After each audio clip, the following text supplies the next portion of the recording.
first. Hey, the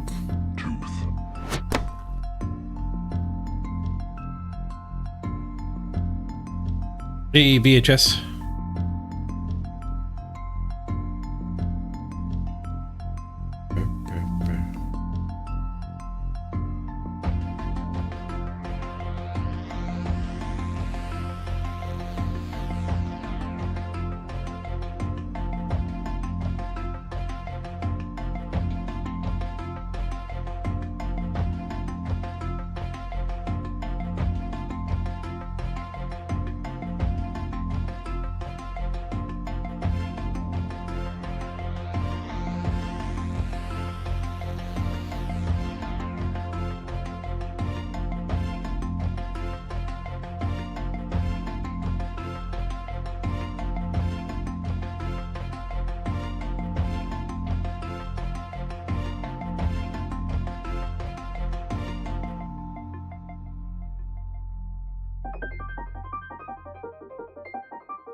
Hello, everybody. Play some Blood Bowl.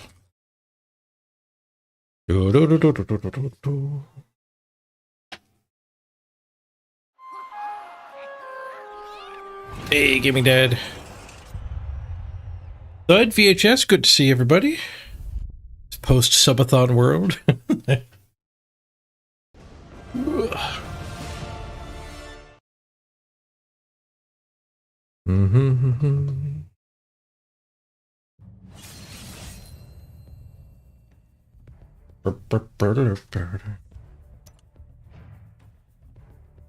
Dice Game sponsor is still on, yep.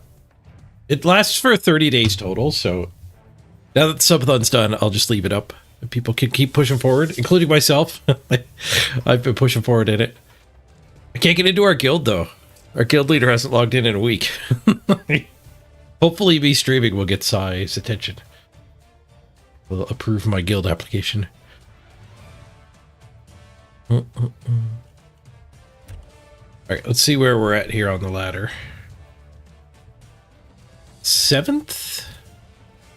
How long was I away for? Like 3 or 4 days? It's still at 7th. I like it. 7th and 9th. Our Chaos team took a bit of a hit.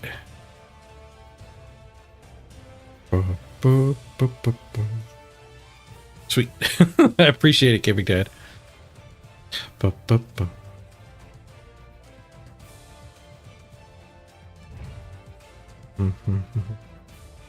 Yeah, the Orcs need some work if this is going to be our playoff team. We definitely have to get these 2 big uns leveled. Both my Orcs and my Chaos have passed peak, though, and it's... having a bunch of rookies to level is not easy. Wait, I have to fire somebody on this team.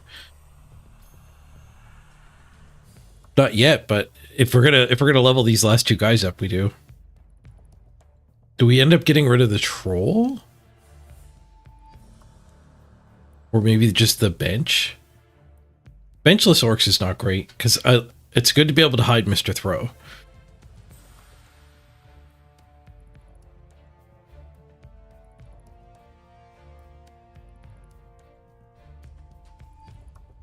Yeah, so a tough decision is going to have to be made, but not now. Let's just jam these guys into the queue. I'll have to make a tough choice, though. Oh, I have to fill my drink. Be right back.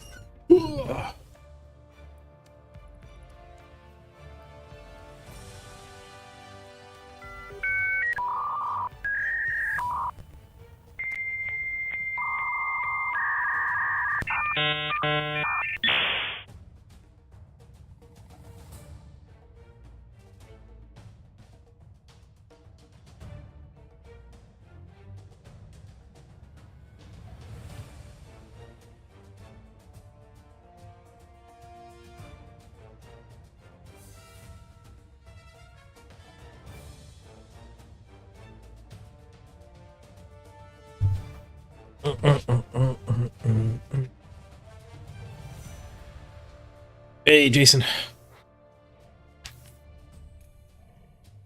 You can catch it up on a lot of sleep and adult duties.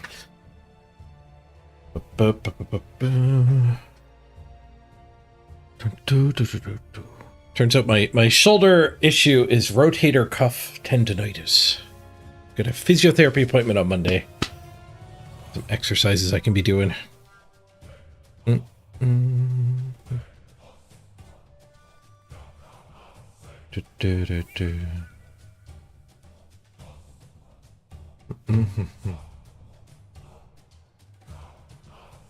I've got a new thing here called Ground Control that's supposed to have merged YouTube and Twitch chat, but it's tripling all of the Twitch chat. Stream Elements Ground Control Beta might have to not be the solution I go with here. Also, I'm not allowed to show that. Drobo has arrived. For some reason, not allowed to show merged chat, which forbids it. Forbidden. Probably something to do with moderation. Hey, Dromo. Like, if you're banned on Twitch, you could still post on the other chat.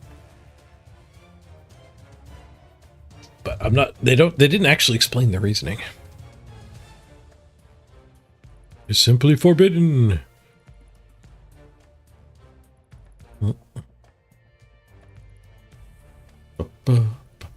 Good to see you, Drobo.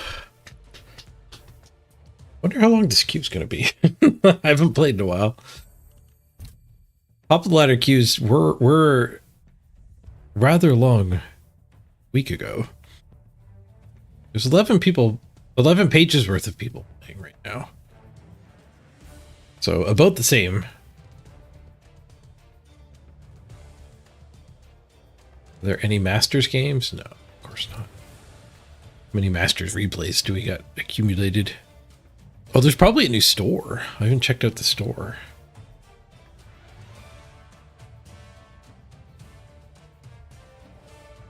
$9,000 pages worth of games have been played.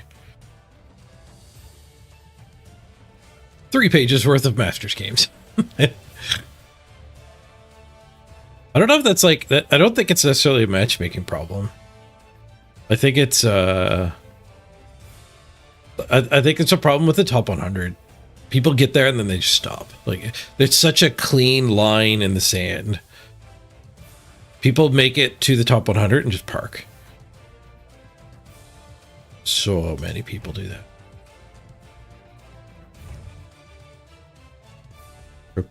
Like, I get a lot more opponents high diamond than Masters. And to go to the shop. What do we got here? 10 free warpstone, I'll take it. Warp dice. You have a Treeman profile picture. Griff the coach. I think he's been in here before. I don't think that's new. Borax Fury. Profile banner. The Flaming Chaos Warriors back.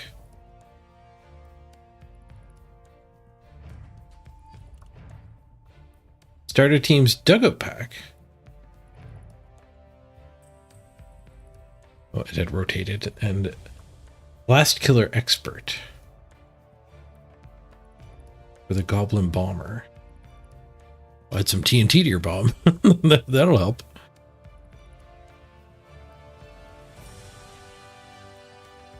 Unfortunately, underutilized piece. It's in the dugout pack.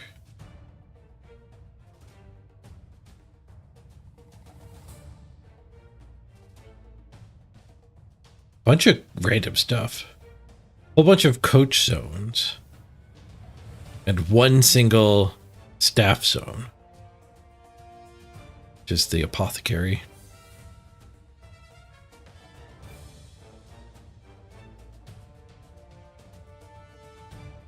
You do get a pretty steep discount on it. Half price. Half price is overpriced. It's still overpriced. Well, at least it can be. Well,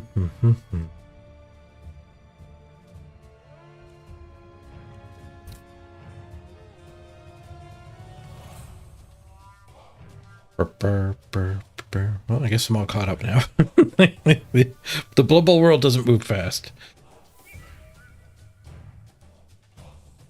Fast as the queue.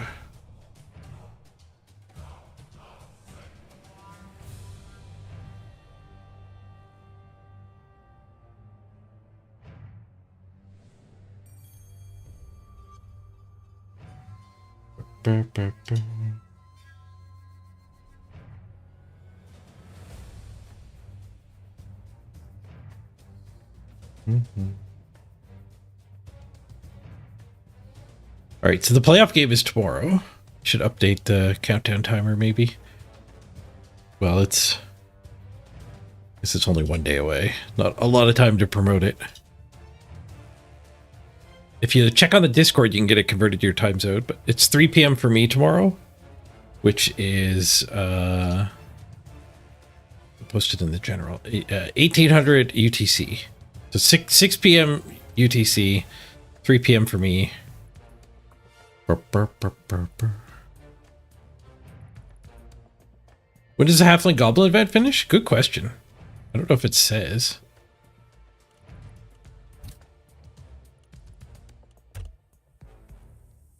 I kind of assume the whole season it'll stay up. We kind of lose the hype behind gaining the cosmetics that way. A narrow lead for the halflings. Nobody's playing it. Oh no, there are 2 games. I had the filter on still.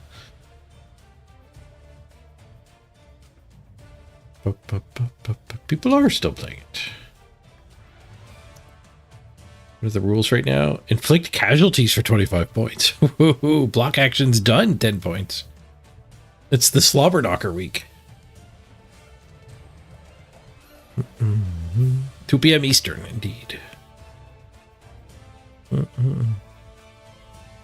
Sorry about my hero getting nerfed. Yeah, I had played a bunch of games with her too. I don't think I lost a single one. But I started in bronze, so I had some climbing to do.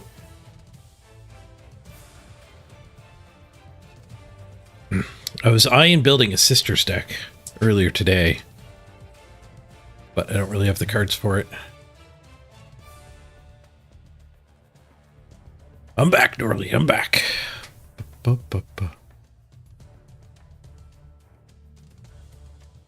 She's still good. She is pretty good. Like her duty making a 1/3 taunt is kind of sick. Never mind the maneuvers. Just go straight at them. Mm-hmm. You finished the Sisters campaign today. Nice.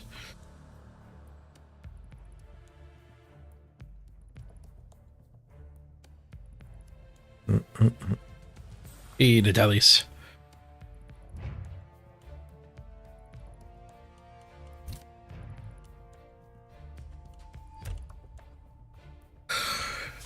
Maybe we should just play a different game. The spinning game. We could play a different game while we spin. An entirely different game. 50.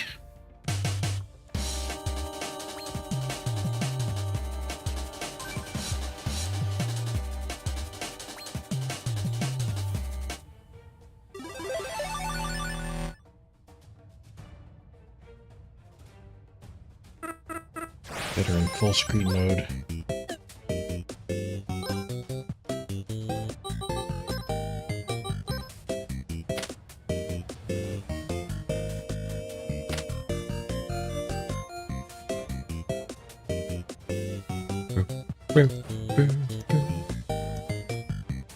I beat my first of the UFO 50 games yesterday.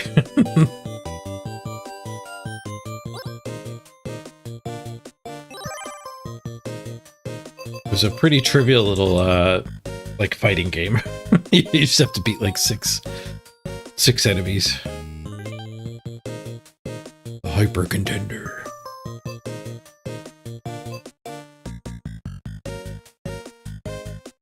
Rakshasa. Listen, Rakshasa. Whatever Rakshasa is.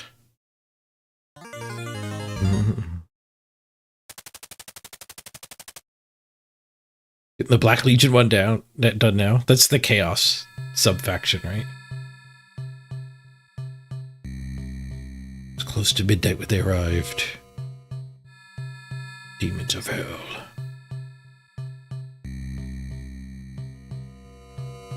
They set fire to the village and slaughtered its inhabitants. Village chief Genji fought them off with all his might, but ultimately suffered a mortal blow.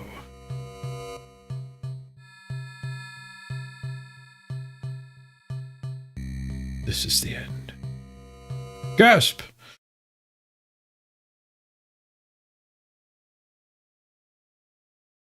Just.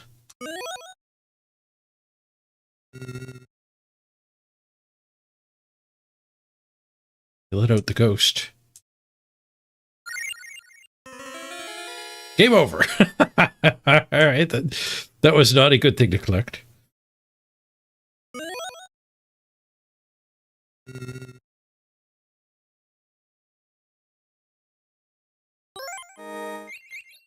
Oh, I got my soul back.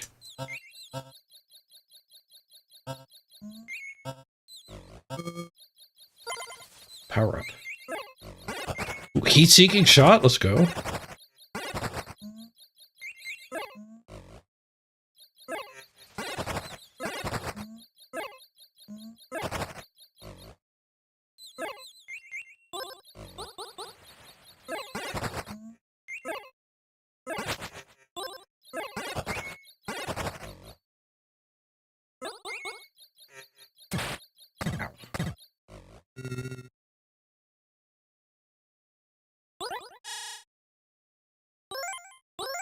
A lot harder to save my soul.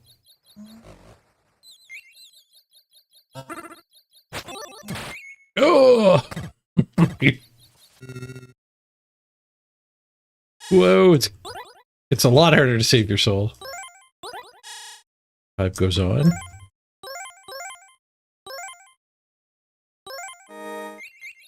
Oh, dude.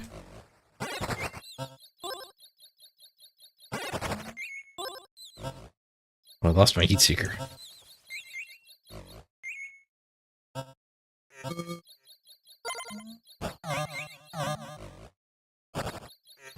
Oh, I can charge it up.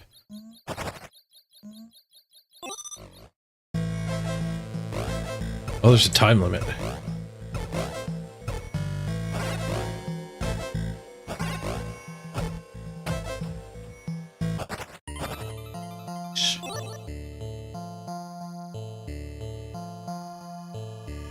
Order mode? Sorry about that. Hold up.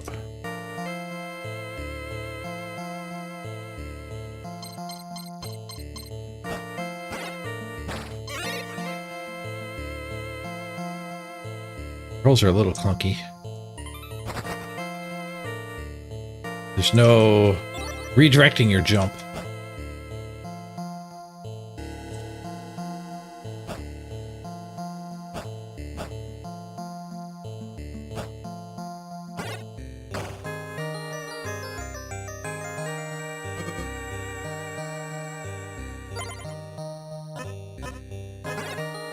Spread shot.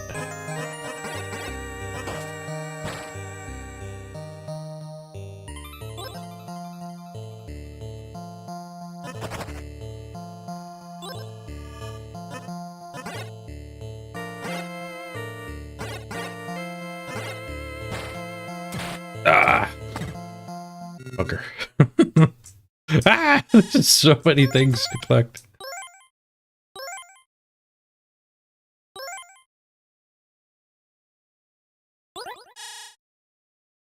Carefulling. Nice. Not dead.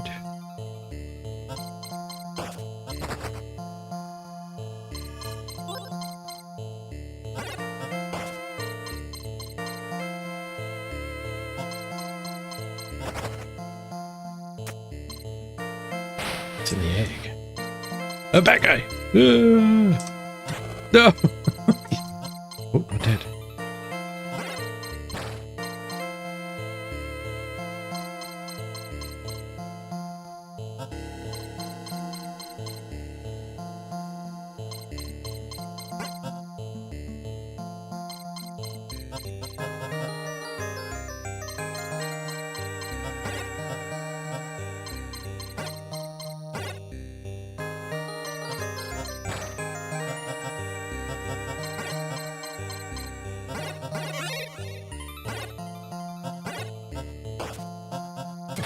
Damn it. It's so clunky to control. Ah. Game over, man. Yeah, I don't like the games that are just like clunky for nostalgia's sake. That one be clunky. Especially when some of the other games, like right alongside it, actually have smooth platforming controls.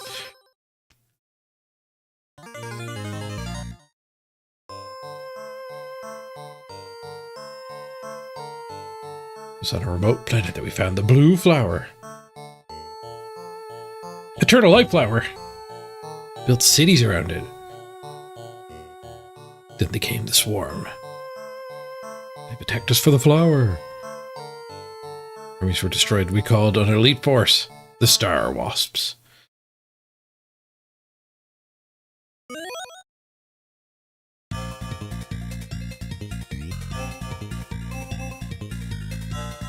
Well, I like the looks of the red ship.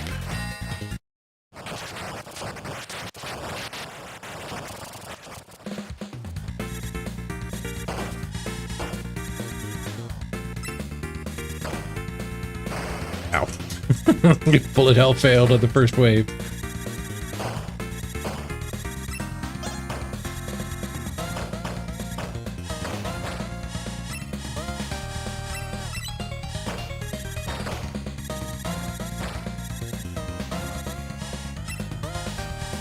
Hold it down, you get the tight beam. You mash, though, mashing seems a lot better.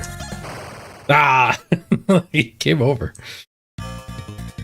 Good. Hey, fire talker.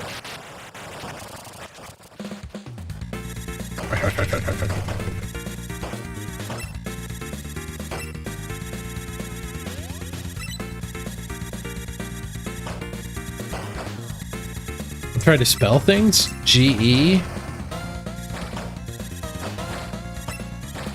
E-G, egg.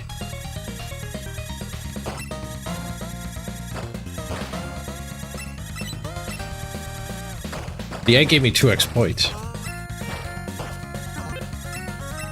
Oh, I have a missile now.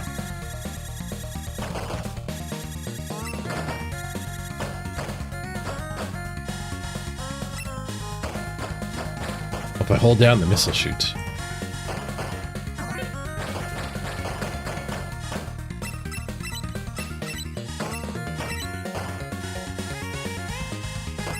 Oh, my missile has health too. not invincible. Boy.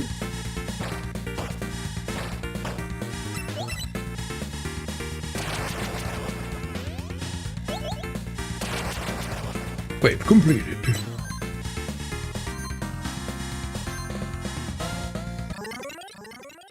I don't know what my other button does.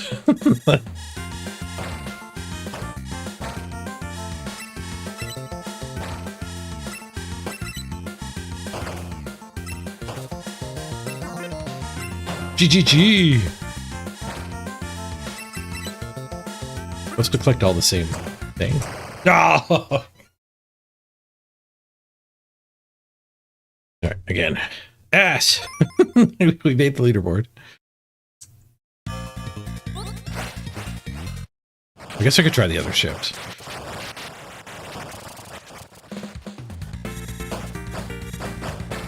I guess I want to try to get GGG?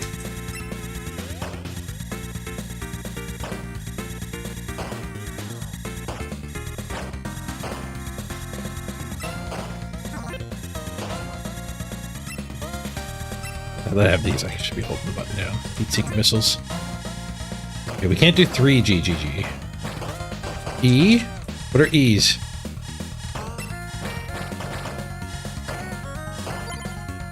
I gotta do thing from E's. What does the E do? Oh, the E's. Ah, another button.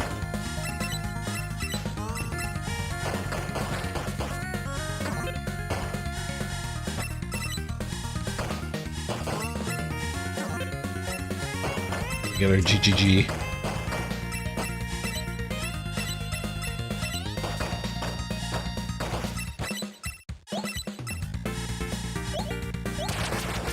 Oh, what? What?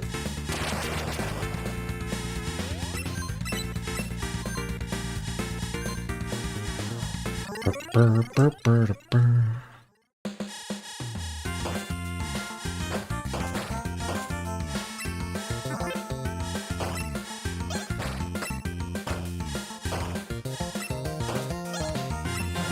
Three X egg.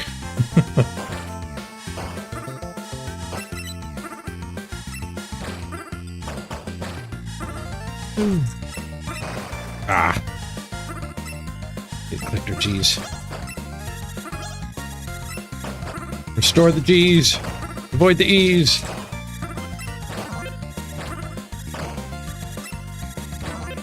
Okay, get our G's back.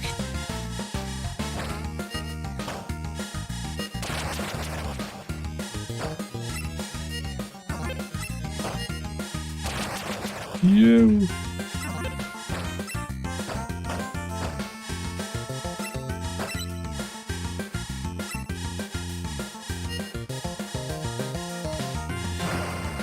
Looks like a Zelda boss.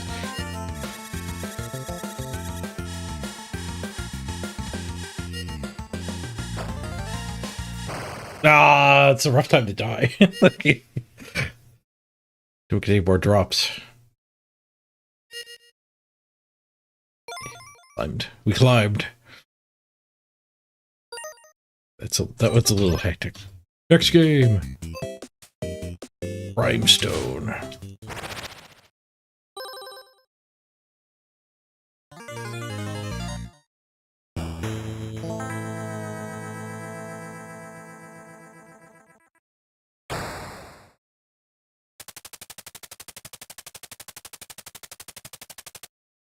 Thank you for all the thank you all for making the journey here. Despite my reputation, I reached out to many, but only you 7 chose to meet me and hear what I have to say. We've been suffering in hell for 15 years, and the war seems endless. Yet not is all as it seems. There is hope. We band together and... what's that smell? Smoke! Fire! We need to leave.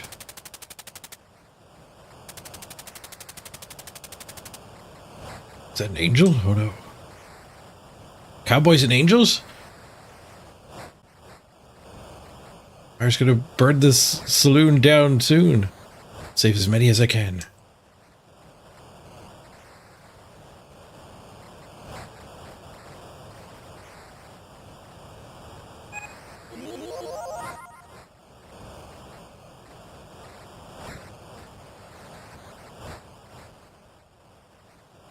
Okay, let's go with this one in the back here.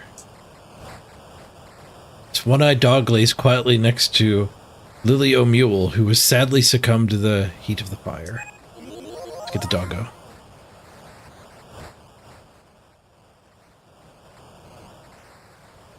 And let's get the gray cowboy. A one-armed man who is sharply dressed. Next to him is a doctor's bag, but the contents are empty. Alright, we got the doctor.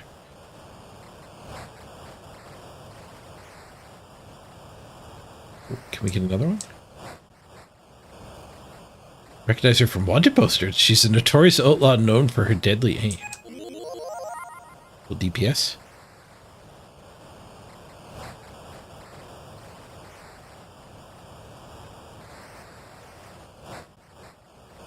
Time to leave.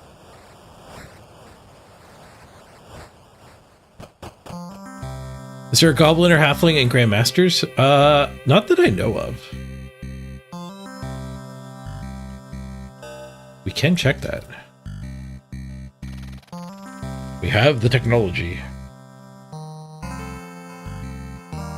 I know there's quite a few people on the goblin race.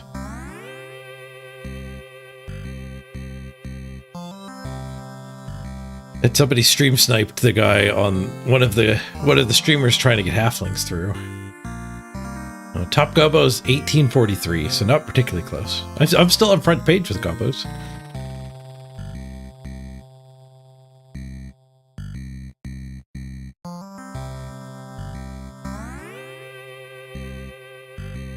Oh, Benbow Baggins has halflings at 1919. He gets sniped by a guy and lost his tree.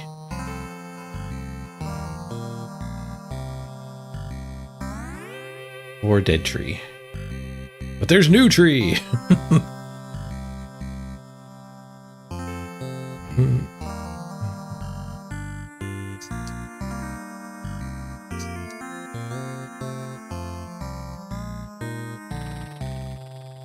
So this one looks like a JRPG. I've heard there's JRPGs in here that are like full length, like tens and tens of hours.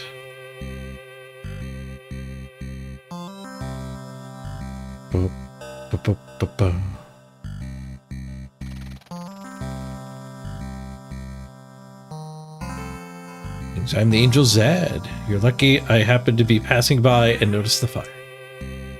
It's a shame I couldn't save your friends. But rest assured their souls are with Biggin now. Except for Lily O'Mule, of course. Assuming the rumors are true about her being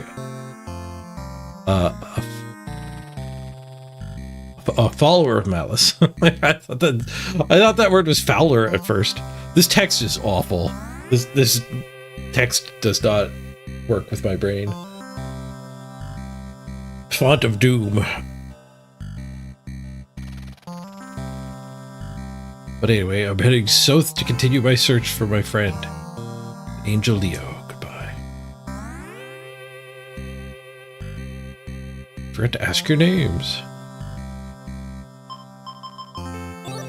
Umbra, Rufus, Doc, Maria. Please take these 200 teeth I collected. Is that gold?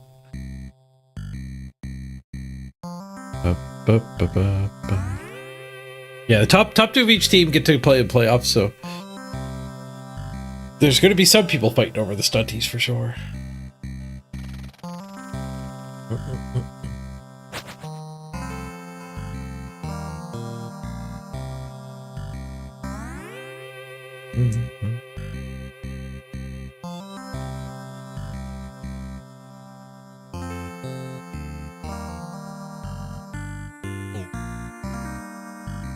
Nothing in there.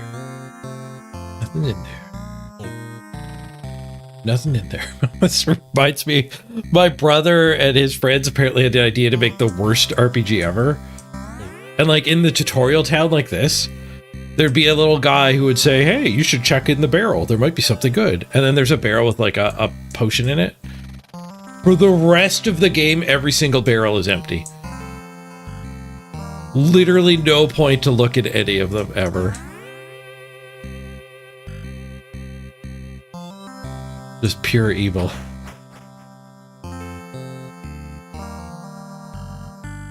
The 411th place team got in last season. Was it OWA?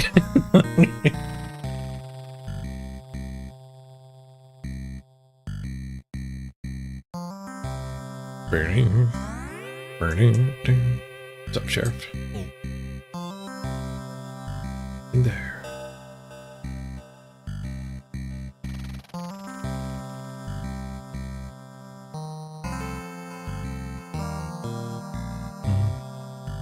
The top nobility was 411. Wow.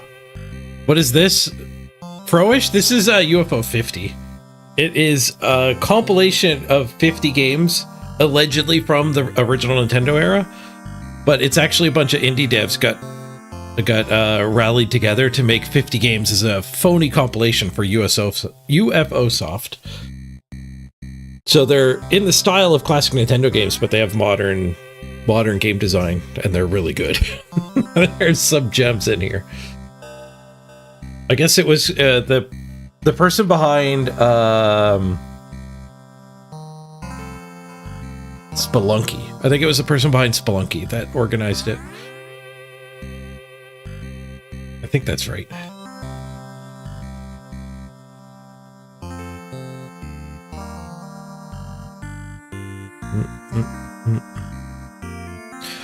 Are things exciting time for the next subathon? No. You can tip me now, but they won't build up. They just tip me.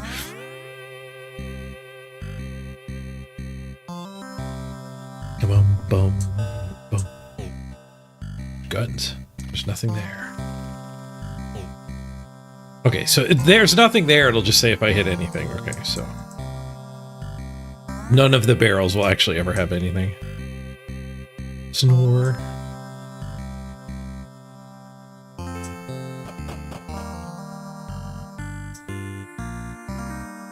Yeah, apparently in the collection of 50 games, there are a couple, like, full-fledged JRPGs. I don't think I'll play this for too long, but let's go get in a fight and see what combat's like at least. But a big part of the fun of playing this game is just the discovery you used to get, like when you rented a Nintendo game. You didn't really know what you were getting. Okay, Umbra's got skills? Nope, not yet. Attack.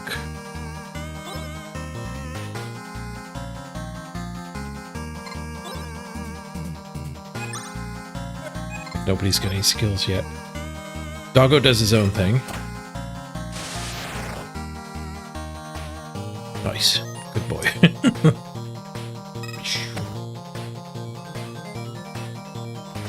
Alright, so there's a skill check. Quick time event.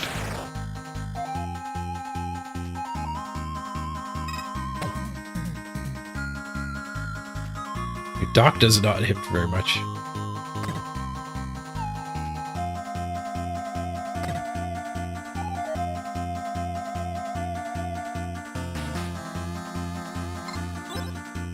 Okay, so Doc, let's just defend.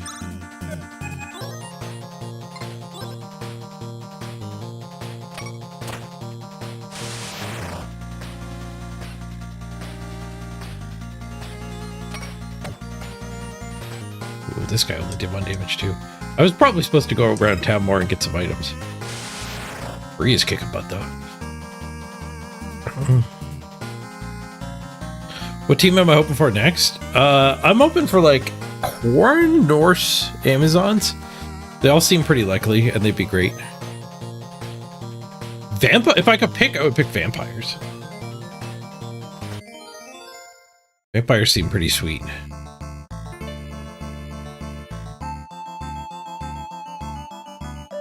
I think corn would be really good. I think every single team they've released so far has dodge on it. If we can get corn, a team without dodge, It might mean all of the orcs won't teach 2 or 3 of their blitzers tackle super early in their run.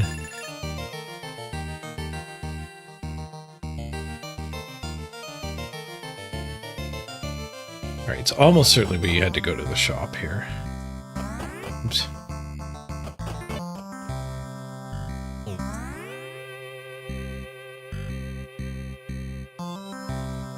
Ba-ba-ba.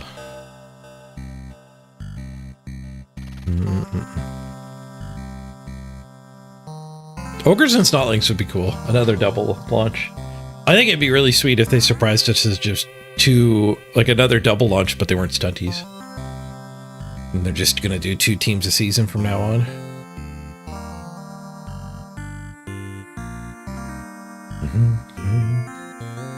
I think it also would work really well with their monetization model, where you could buy one of the teams to play it right away, and then free to play grind the other team.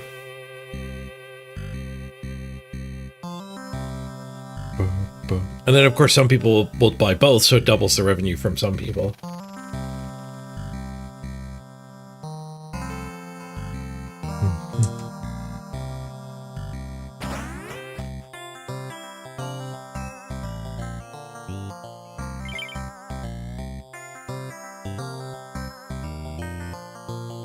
Buy some bandages. Ooh, stuff's expensive.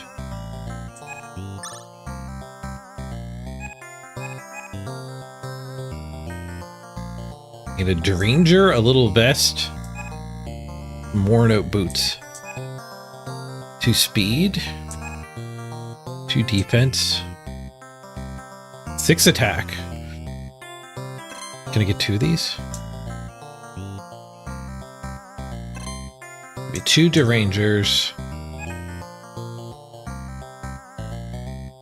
Some vests. Good thing about taking the dog, I don't have to equip it.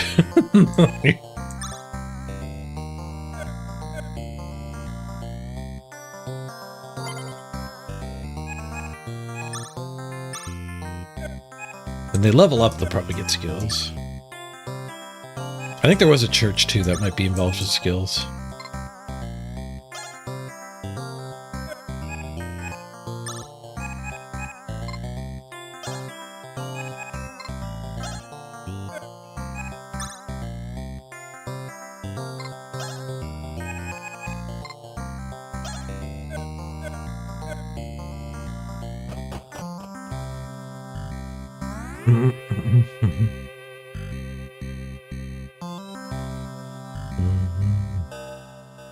Hey, we got a game.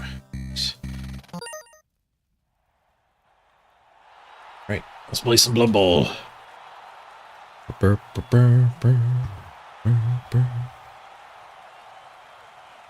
Yeah, quarter kind of already in the game too. The Blood Spawn's the only real new model. They also have to do like the cheerleaders and the coach and all of the stuff that you get every season. The pitch. The man's called Doc. Doc.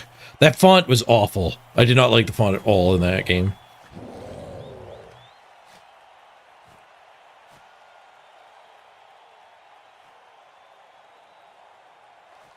I think I have slight dyslexia or something, and yeah, that was tough to read.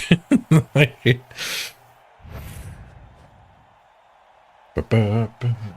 the controller.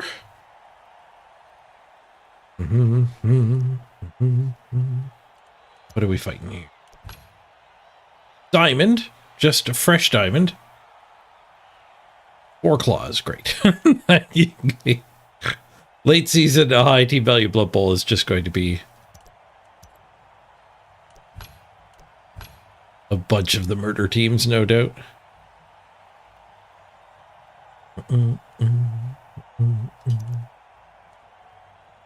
Do we want to buy the bomber? So they're at 1.57? 1.78, so they're currently getting 205 thou. I guess that means we bomber. Because they're already well over wizard. Wizard's the main threshold where I don't want to succumb to Bomber. I don't know if setting them to 255 unlocked a star or something. Just under Borat. I wouldn't want to ever push somebody right up to Morgenthorg either.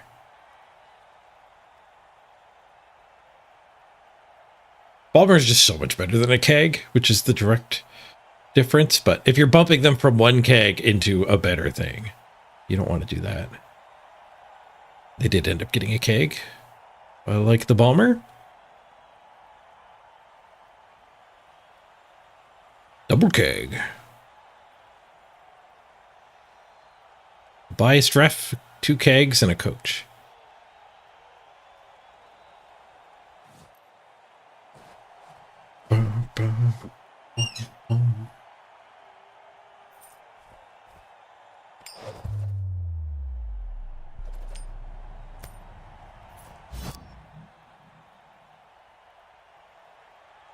Let's kick them the ball so we get the best use out of our Bomber. Bomber against Nurgle is rough. We can have a little bit farther back Bomber and just count on needing a 3+, possibly a 4+. Keep him out of the stink.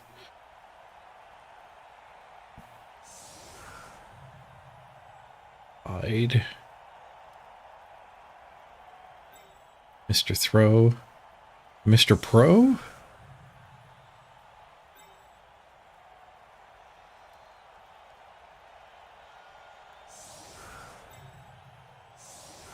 Troll up front. Correct.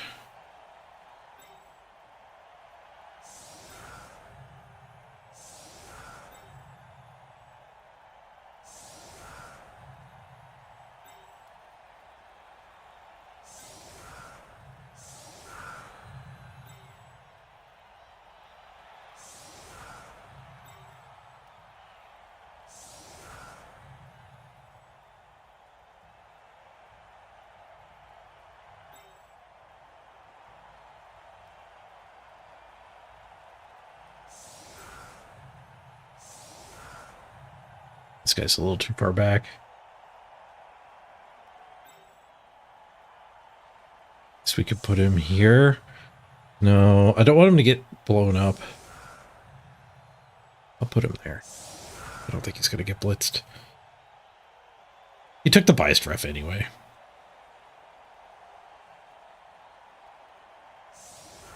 No, biased ref's really good against sneaky gets. They only get caught 1 in 5 normally. Now they get caught 1 in... Or they get caught 1 in 6 normally. You have to get doubles on the second roll. So that's assuming an armor break even. Where with the biased ref, they'll get caught an extra third of the time in either a 5 or a 6. So a sneaky gate can often rampage around for an entire half without getting caught. But now every foul, it's a 1 in 3. Get ejected. Hey, Morgan. Good to see you. Good evening.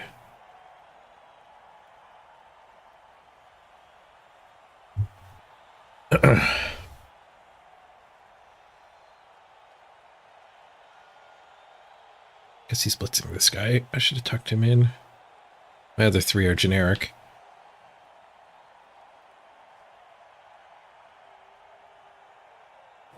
To the leader. There goes the Blood Bowl, just starting our first game. Perfect passing for them.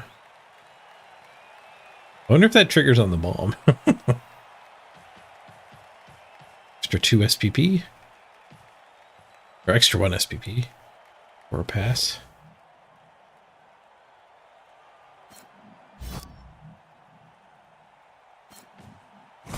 First claw hit fails. Oh, no, it didn't. Oh, I have animations turned off from the playoff game. Shoot. I got baited. Game. Armor roll on armor break.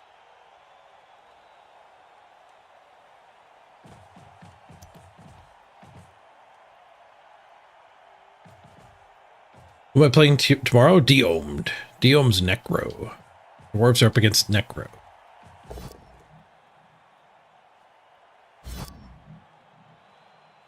Facing lots of claws over there, too.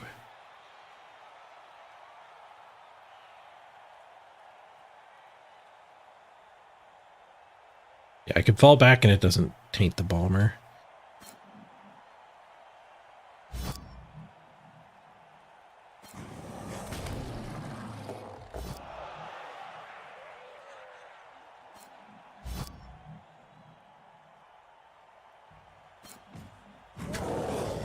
These guys are 6+ pass? Yeah. They have no dash pass on their team.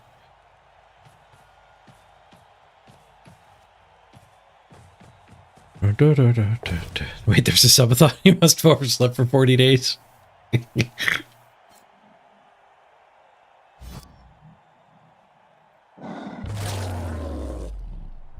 Alright, we lose one of our rookies. That's fine. We're not going to apothecary it. There's no SPP there yet. That sucks, though. Bullsack's career cut short. It's really hard to level the new guys. Like, how are they supposed to get SPP now? This is just high team value Blood Bowl. I'm not sure you can rebuild. Like, Chaos Team's in the same state.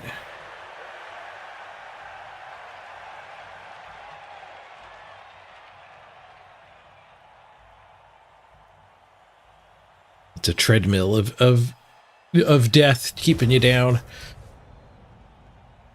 We've passed the peak.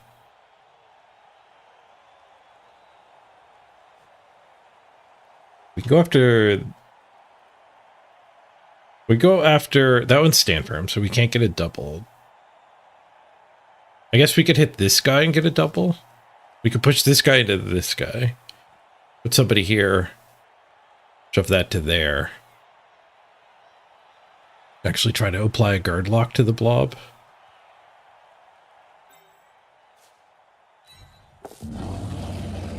Defensive makes that attainable.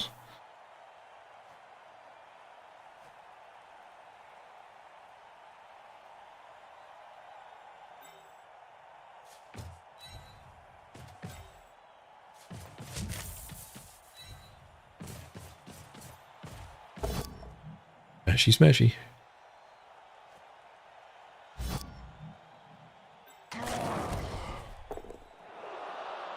We can lob the bomb up to here maybe afterwards.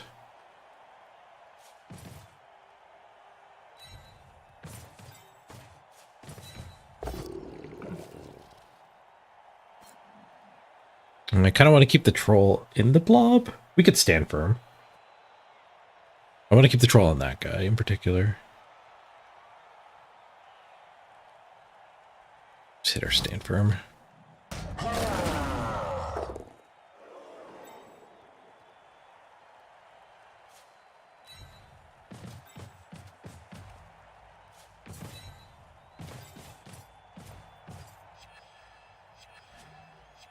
I guess I want to foul before I move him, and I want to bomb before I foul.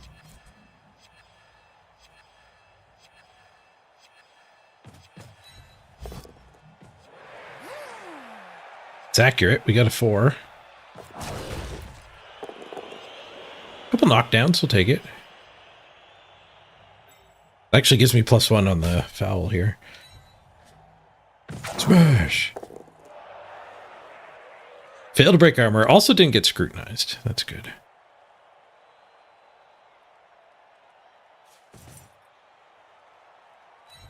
These are all stand firm. Mostly stand firm. Blitzers are. The big one isn't. The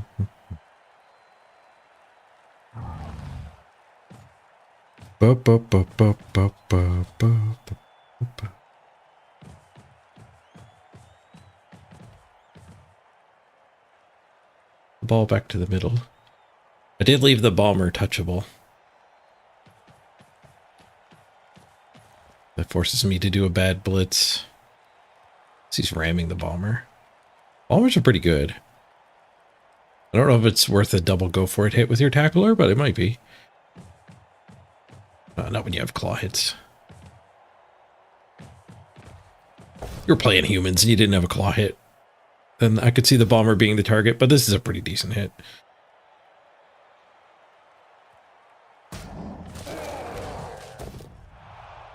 It's a KO. 3 removals. 2 turns.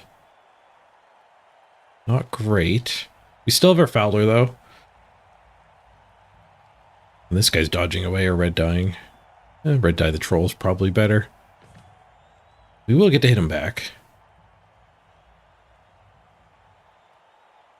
We'll have to blitz this so we can bomb that square again.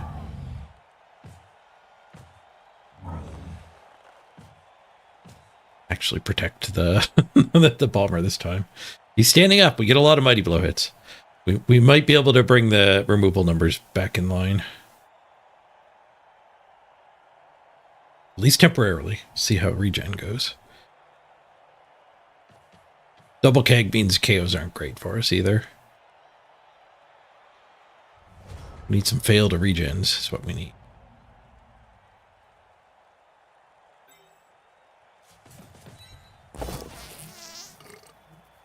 He's meshy.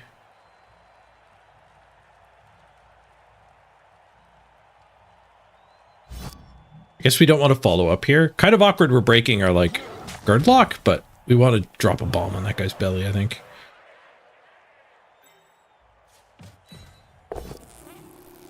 Whoosh.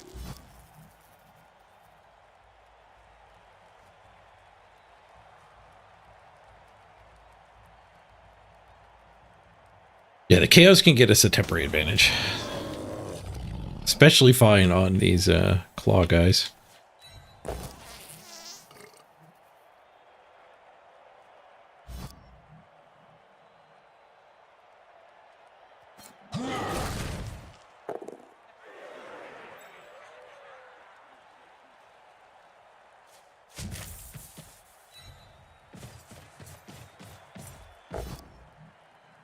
Push.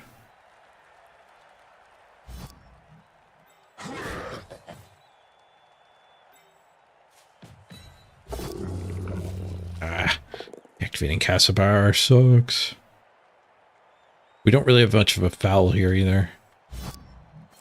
Unless we get a nice bombing. Random bombing. 2. Is wild. Harmlessly wild.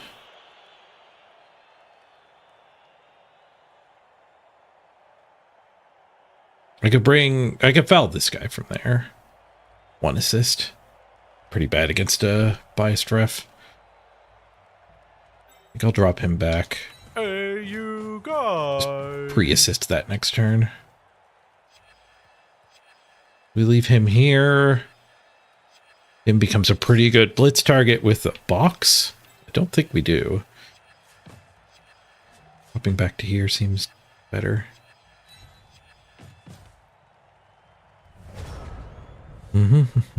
Hey, architect.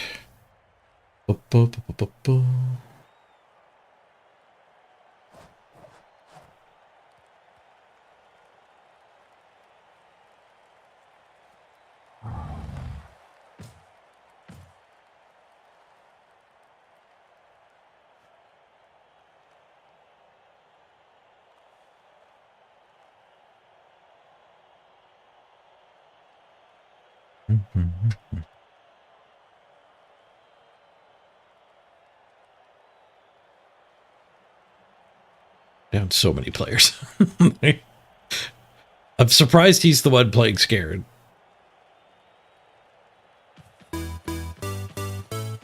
Our defensive probably has something to do with that. You become a legend. Hey, he's an elite. How's my couple days off? Not bad. I rested a lot. Got to see the doctor. Apparently I have rotator cuff tendonitis. A physio appointment on Monday. Did some exercises for it. Doctor gave me a couple to do in the meanwhile. The physiotherapist will do a full assessment.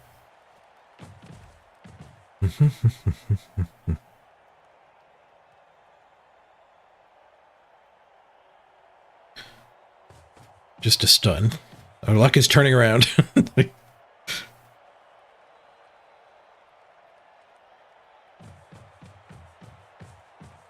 This guy's got -2. Assuming he's going here. Only +1 right now? Am I getting 1 died? Is that just a really weird spot to put that guy? Okay, go for it. Now we can 2-die it. Hey, Mongrel. Thank you for making it prime time. Thanks, Mongrel. Congratulations on the subathon. It was a heck of a run. Best subathon ever. Don't think I stand firm that.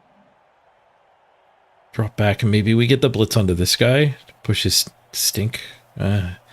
Bomber's going to be stuck in the stink.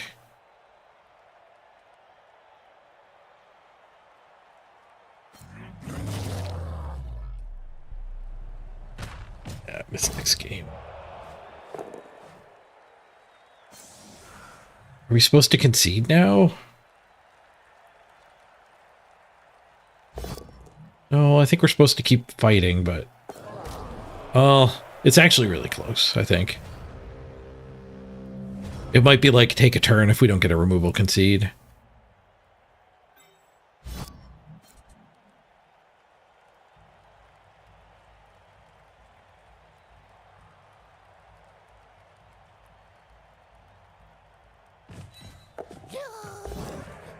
We caught it. Oh, but I can blow it up. Okay, we do get a removal.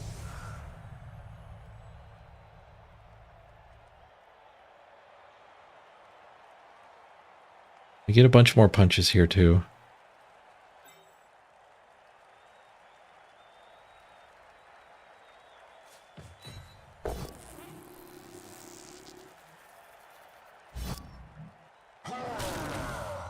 Oh, Casibar didn't fart. He got foul appearanced. Tackle zone was still up there.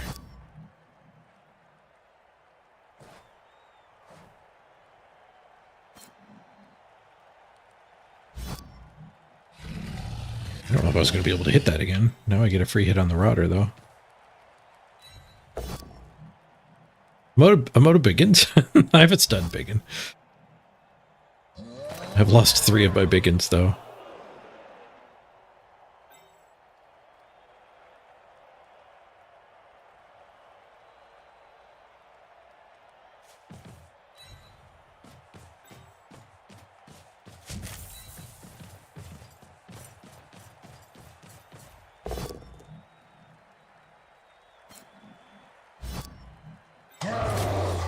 All right, 2 removals.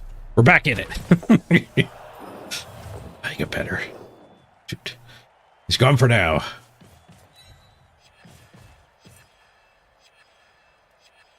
He did get better, though.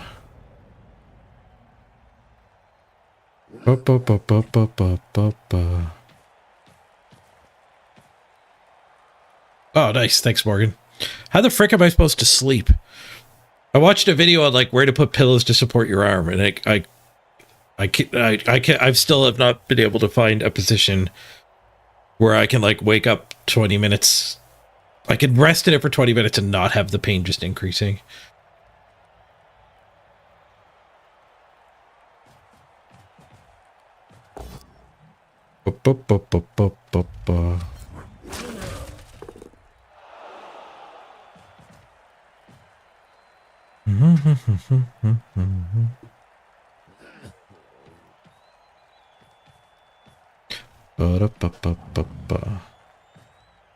My chest might be tighter than my back. I mean, I don't do any working out at all.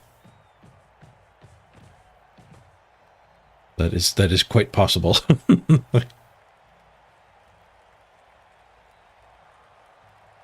right, he's out of the stink now. We can try Hail Mary Bomb after the ball.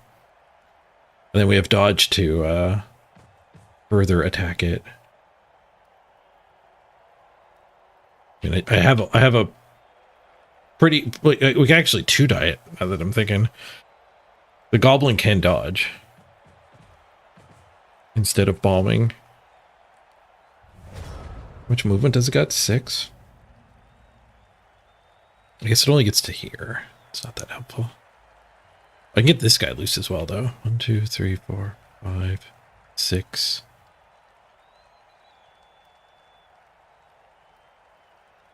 Go for it. Go for it. I could stand this, put the goblin onto this as an assist, punch this.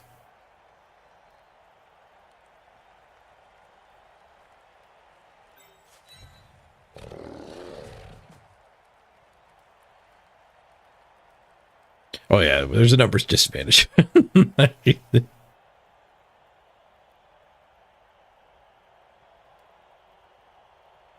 I don't like moving that guy though. What if we put this here? Punch that one die with the gobbo? There's no dodging involved with that play. Well, there's gobbo dodge, which he just put a tackle on it. That's our first thought about that. So just dodge one die is probably better. Given that, do I just want to smash this rodder? No, because we can stick this guy here.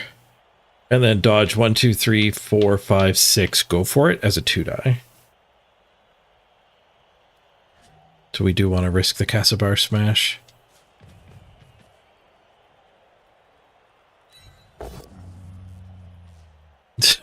He wastes 3 roll. Yeah, that's big guys for you.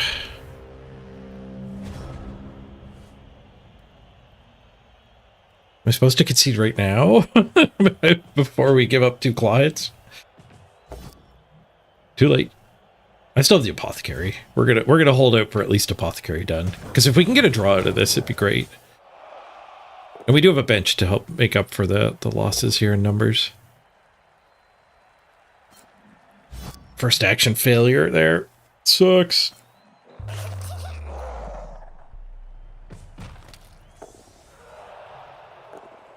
I'm starting to think we're supposed to remake both the Orcs and the Chaos.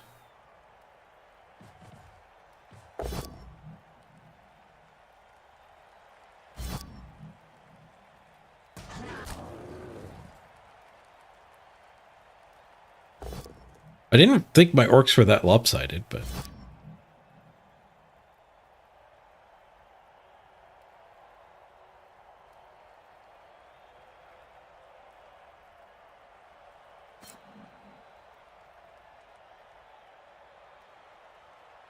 I am seeing a lot of plus armors on the team. Maybe the troll's a mistake. I think the troll was good when all of my warriors were beefy. Or all of my biggins.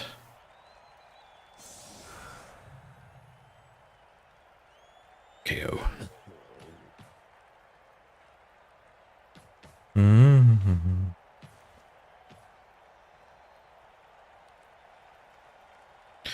Ba ba ba ba ba ba ba.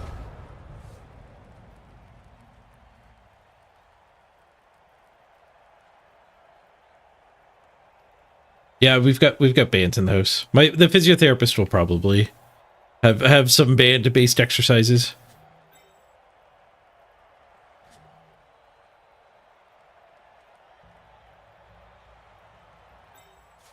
So one die here and then dodge the other guy. It's been a while since I was this trounced.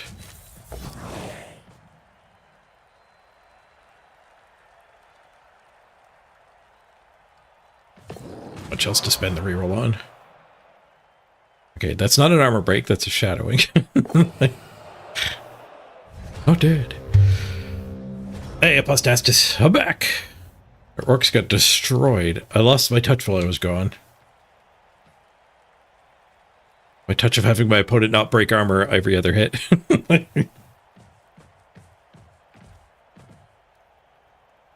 But yeah, like the Castlebar troll with a guard guy on either side and then a tight defense is tough for a team like our opponent has to hit. But it didn't do that this game, and the rookie biggins on the wings both evaporated on the line hits. One of them died.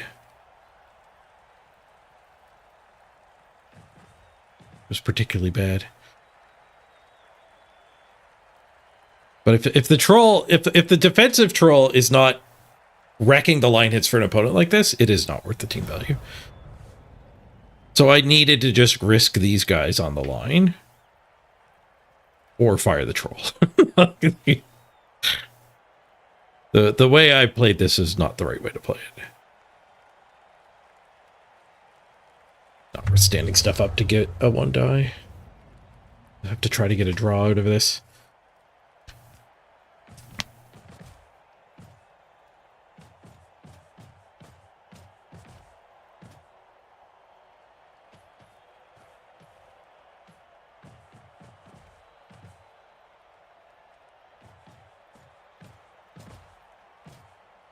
Ba, ba, ba, ba, ba, ba.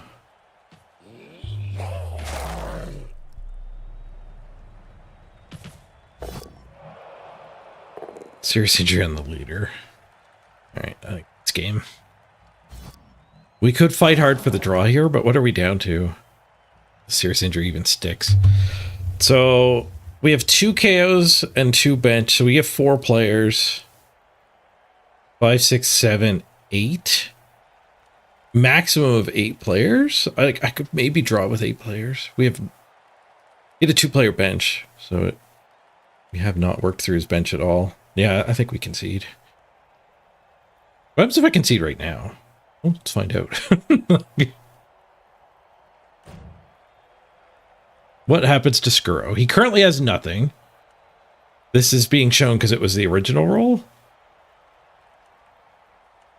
The head injury is worse, so there's a chance the game gives me the worst one, which would be pretty bad. I can keep playing with this.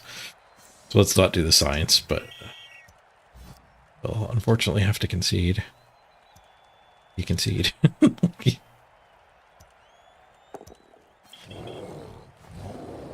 was a rough one. That was a rough one. Do we make a Nurgle team? Is that the answer? Like, my Chaos and my Orcs are too lopsided. We could salvage the Orcs with...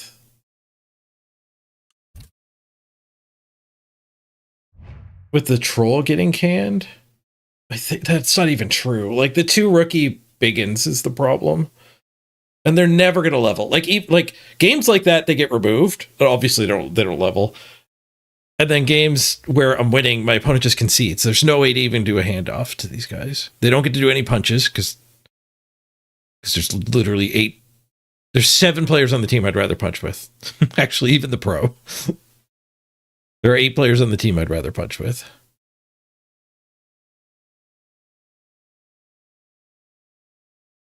What happened? Oh, he just like every punch. Let's actually check the stats. He won the coin toss and his 4-claw team just absolutely destroyed me. It goes down to 4 players when I conceded after the apothecary. I don't know if you can look at injury percentages. There must be a way. Sustained injuries 10? That's not it. Sustained Kaz's. Okay, so 7 removals and 13 blocks. So yeah, half his blocks were removals. Which is good. Which is good for Claw. That's a lucky game. We didn't even get outblocked. Like we were outpunching him.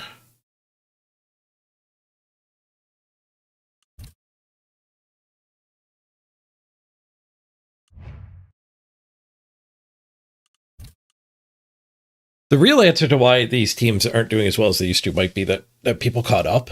Like Subatoning definitely gave me a huge advantage playing the games where we were the ones ahead most of the time. I mean, we were 200,000 ahead over that team too. That team was just absurdly efficient compared to us somehow.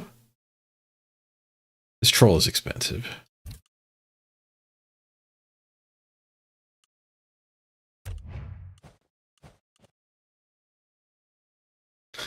This guy's got a lot of Nurgle teams. Likes his Nurgles. I think this is what we just played against.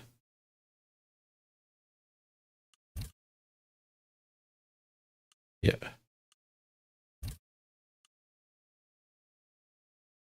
$1.5. That is an efficient Nurgle team. I didn't check for randoms. I don't know what these guys should cost. They're all the same. They all either have 1 or none. I think they're none. I think they're 105 each. And then that is unrandomed. These are all random. You rarely see me concede? Yeah, that's the strategic concession. You don't normally get blown up that badly, but if we just stayed in that game, like we lose and another player gets deleted, that's all that happens. Those are where you're supposed to concede.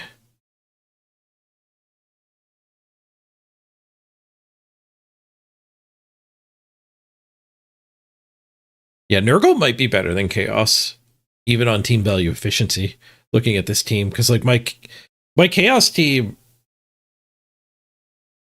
was beefier than this at one point, but it was also more expensive.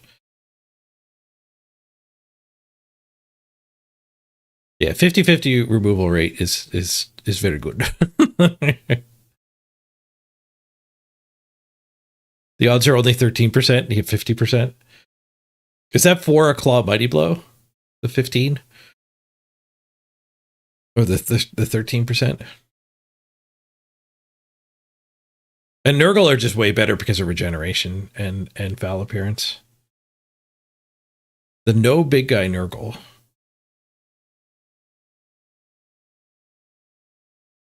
Yeah, Claw Mighty Blow, 2 dice, 2 successes. It's 13%. Yeah. And he had more than 50%. Well, one of them was a foul. The one I scooped to was a foul.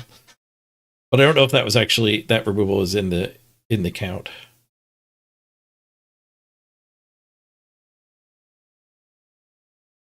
Yeah, the 2 big ends he started on with no block. They're easier to knock over. And your line hits get retries too, which helps.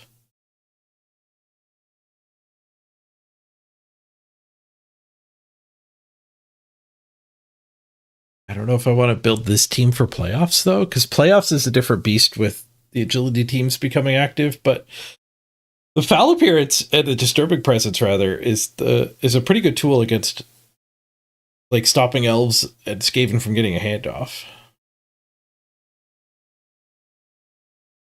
And they are pretty nice against all the bombers.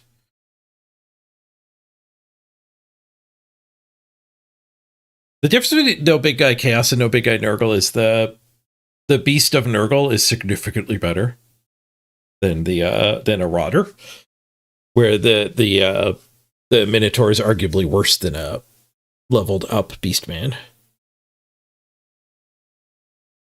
where you're getting regeneration, foul appearance, disturbing presence, tentacles on your big guy on Nurgle. So like Chaos, I think you're not supposed to run the big guy, period. Like the team value cap doesn't matter. But the chasing efficiency Nurgle does seem like just playing it without the big guy might be all right.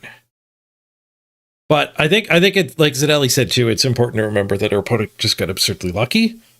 So just being like, oh, I lost to this thing, I should copy it, is not the right reaction. It did seem effective.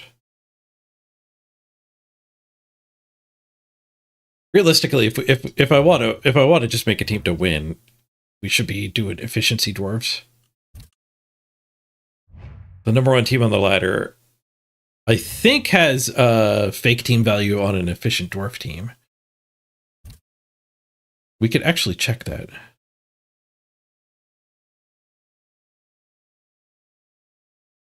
We can look at his history and see if he's just constantly matched as the underdog and griffing it up the whole time. I don't know how you can check that, though. Oh, it says right here, okay. But I don't know if this is showing I think it's showing the current team value.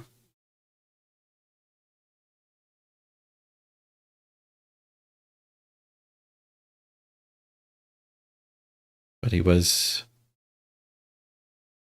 300,000 behind, just short. Like he probably got to griff there. This he played against Underworld, so whatever. This one, like 150 behind. Goblins. The goblins are playing with the fake team value too. Over 470 behind here. 300,000 behind. So I think he's trying to induce Griff a lot. Let's see if that's what he did with the 300 Tau against Orcs. Oh, we can't replay it. He hasn't played in forever.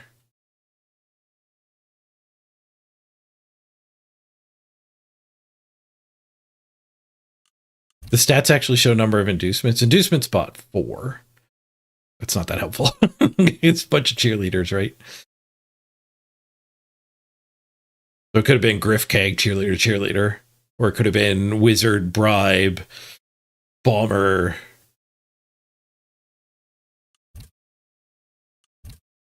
Would SPP go to Griff here?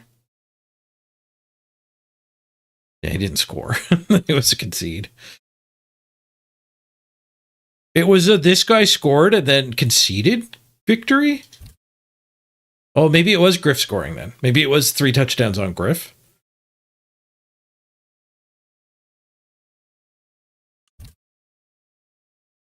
Touchdown scored 3. Yeah, okay, so he took Griff. He ran the ball in the star player because there's no SPP gain for it. So that's exactly what he's doing. And I could see it working really good. I wanted to play Griff on random Lido teams. I didn't think of just doing it on stupid dwarves. So he's probably like 350 fake team value, aiming for Griff and Bomber. And then like you go over Griff just so you actually get Griff more often. Because the only teams he's not up against are other like stunty teams who are probably adding fake team value as well. Like other dwarves possibly doing the same thing.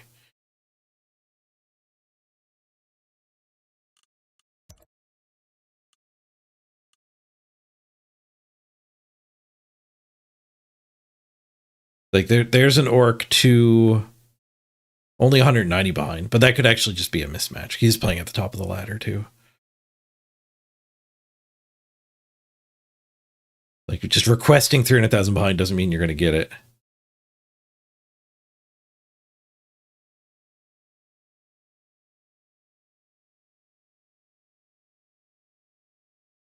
Could we convert our dwarf team into that? Ooh, he played against me. He beat me.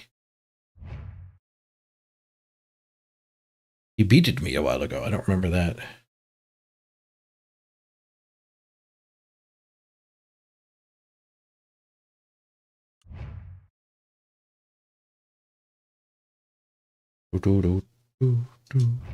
I do kind of want to try Griff. So could we modify... I think I have a dwarf team already. We've got card dwarves. If we ditch our car... No, I think we have 2 rerolls on our dwarves. No, it is 1 reroll. So these can get converted to efficiency just by ditching the car. We ditch the car, we're now 900,000, and we just add fake team value.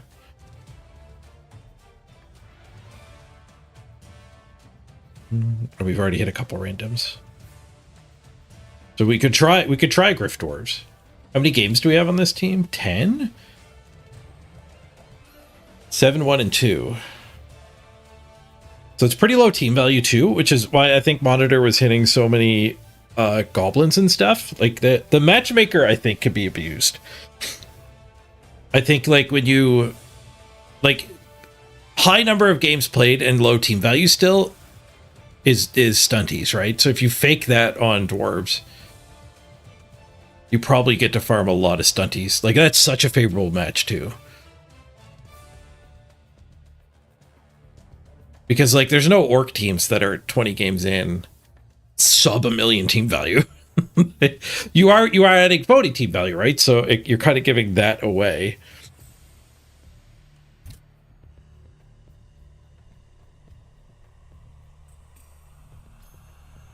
But it'd be a more powerful effect, not at 10 or 20 games, but once you're up to 40 games.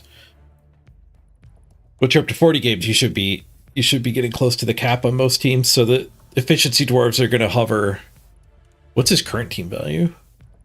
1.3? 1.3 is really low for a front page team.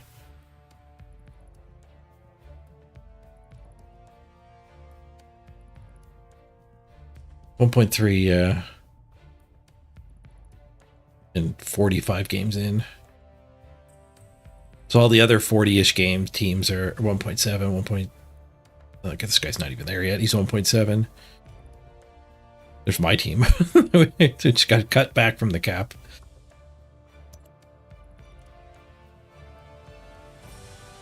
So he's getting to play against like Yud and the Goblin Grinders.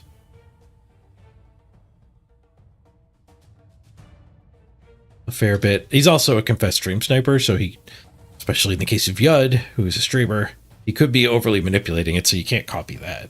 Unless you also want to stream snipe. Which is the problem, by the way. Number one, playing on the ladder, being a stream sniper. If, like, you want to compete with it, you also have to be a stream sniper. That's not good.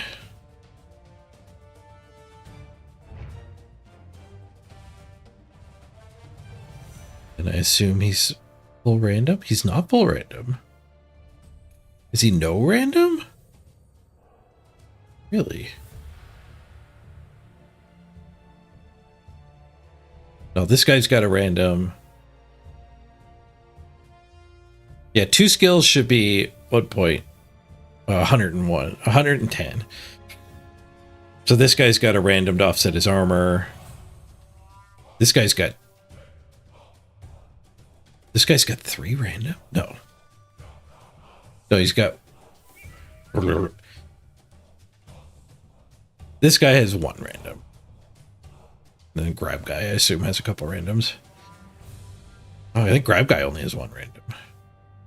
No, he's got armor as well. So he has 2 random and armor. And I don't know what a Blitzer should cost.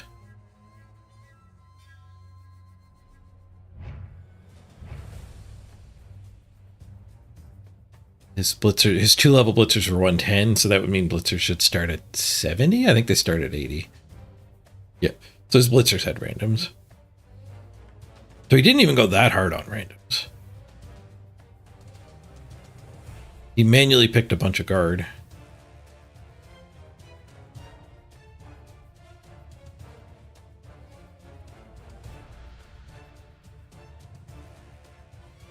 I wonder if he Griffdorfed the whole way.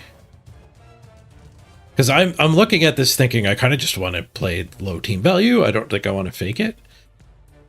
And I wonder if that's what he just transitioned to after hitting like 1.3.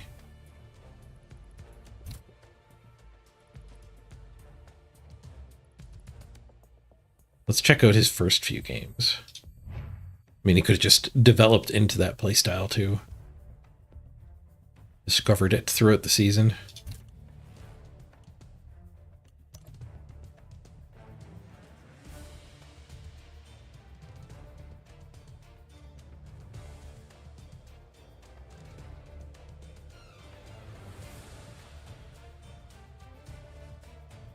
I'm trusting that these are actually the right numbers for when the match got played too. Oh, they have to be, right? Because the dwarf, the back to basics team is changing for each match, so they have to be. It's not just showing current value.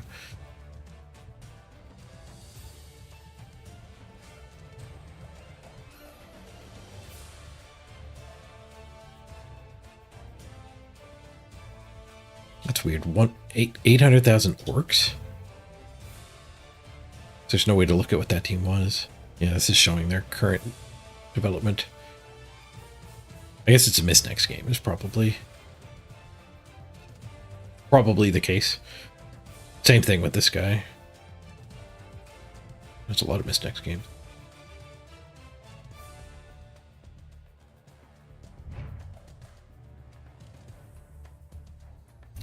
You get to play against a lot of renegades.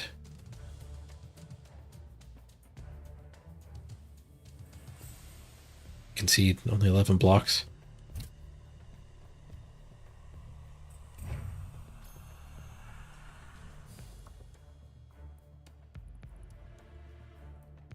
Yeah, these are all pretty even team values though.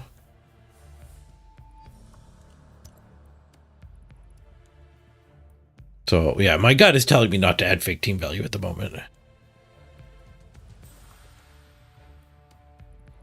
He's even way ahead on that one.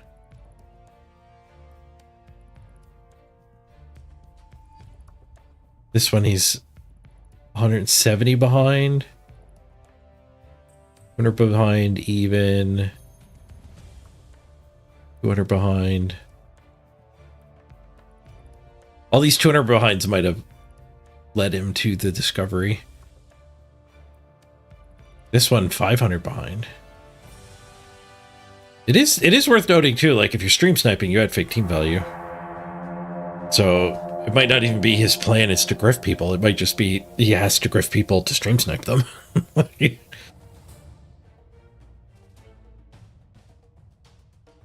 Yeah, if you try to get Griff as like a part of your team as plan A, you do give up your touchdown SPP. Hey, Run Bad, thank you for the raid. Welcome everyone. We're trying to figure out how the #1 team on the ladder got there. Looking at his history. And it's tough to find a pattern. This is the first game he played, like 16 games in or whatever this is. I guess there's full 9 there. So like his 18th game was the first time he was a big underdog. It does seem like he's trying to get Griff on his dwarves. Efficiency dwarves plus Griff. Like one reroll and Griff seems like a decent team. What happened on the games? We got destroyed by a Nurgle. The only game we played so far today.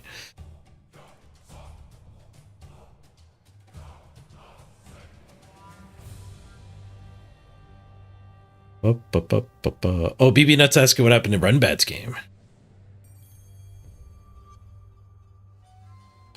Caution conceded, and he didn't have time for another one. There we go. Which probably means he's going to have to do a raid and run, which I sometimes do myself.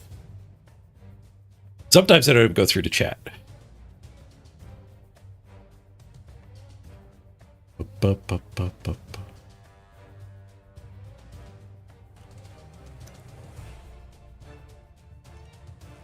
He's only 100 behind, 200 ahead.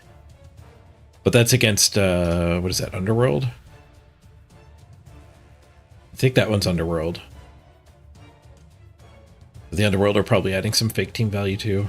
That might just be Skaven.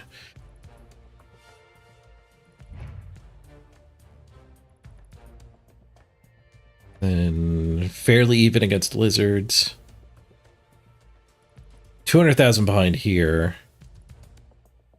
Am I feeling after the subathon? I crashed pretty hard. I slept for like 14 hours for in the 2 days afterwards, like each day. The Butcher Depths. But I'm trying to get my shoulder better. I need to get streaming, but I'm gonna definitely not be putting in the hardcore hours. And I've been trying to stay off the computer as much as I can when not streaming. But I did see my doctor.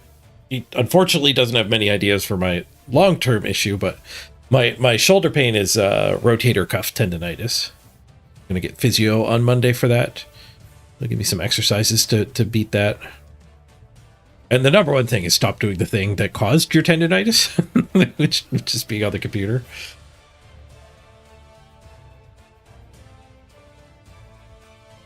You're spinning at 1.2 and you keep being a 200 TV underdog? Yeah. The matchmaker just has too many parameters to match onto.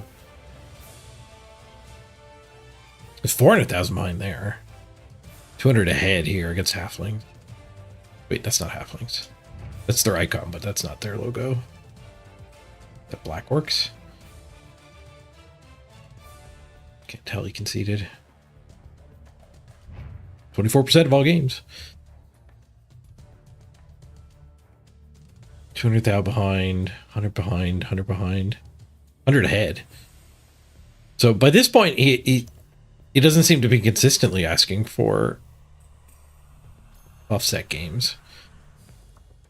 Here we go. There's 320 behind. Against Necro? I think that's Necro? That might be Renegades. Can't tell because they keep conceding to him.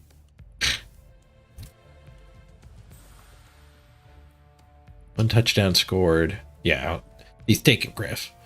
One touchdown scored, but no 3 SPP. Man, I wanted to play with Griff and was making all these lineman teams. I didn't realize you could just take him on dwarves. Doesn't feel like he belongs to dwarves, but efficiency dwarves is the place to Griff. And one reroll if you're running the ball on Griff is fine. Is that one OWA? It could have been.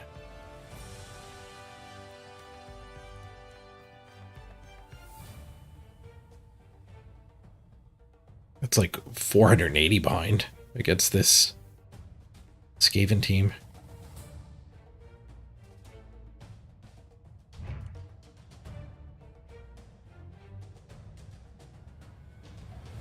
But he lost that one. Touchdowns 2-2. Oh, he drew it. But lost to Buttload of SR against a gold. So he waited forever for this game too.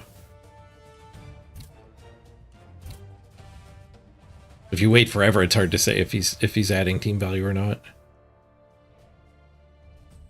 Actually scored on his runner in that one.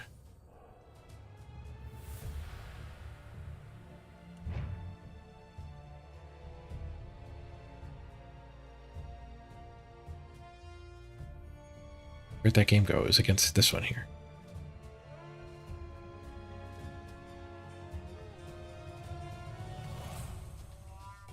He's ahead there. He's behind here. It's all over the place. Which is either just a symptom of him actually being fairly high rating at this point. He just broke it through Grandmaster. So it's really hard to get a match. We don't know what time that was. There was certainly a point where 2049 was hard to get a match with. That was his game against me where he was a significant underdog. Did he griff me? I don't remember this game at all. There was a lot of subatoning. He had one touchdown and no SPP. Maybe he did griff me. Or maybe I'm reading this wrong, and like if your guy dies, it doesn't show up here anymore.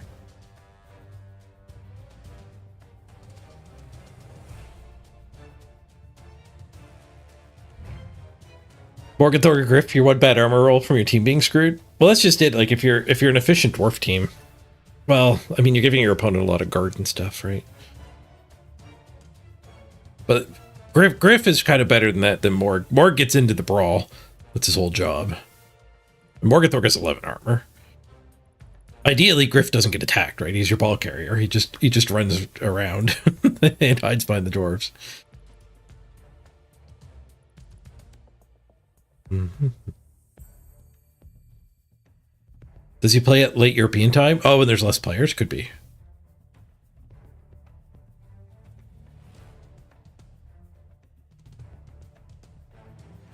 But I'm not seeing a consistent strategy of hunting Griffs, like 1 in 9 games. I guess 3 in 9, now that we've gotten to the high team value rate once he got up to 1.3 himself.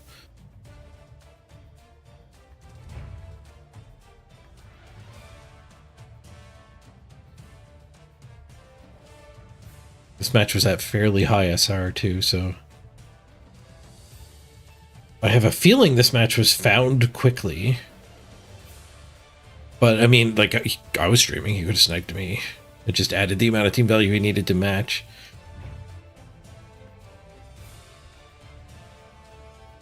Which did that give him a griff? 3. Yeah, he was 300 and some behind. He probably got Griff Balmer. 365 behind.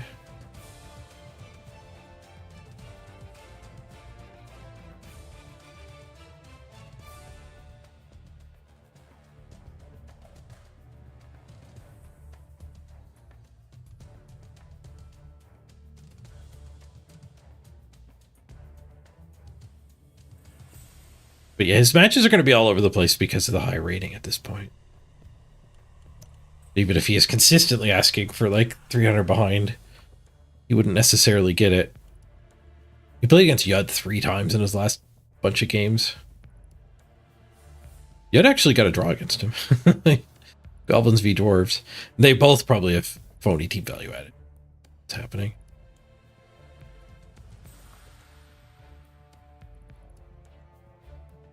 Then he had a Griff there. 400,000 behind here. But concede. Touchdowns. 4-2-2 we're seeing pretty consistently. So he gets 2 removals and his opponent concedes.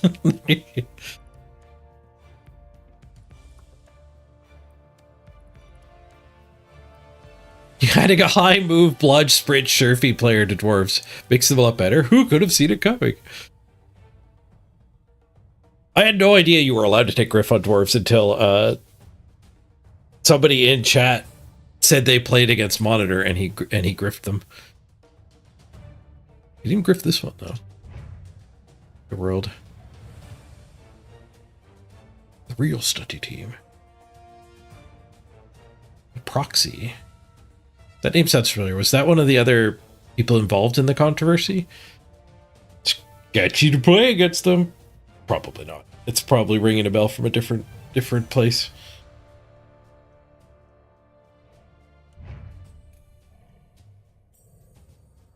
I think they'd be real dumb to do it again.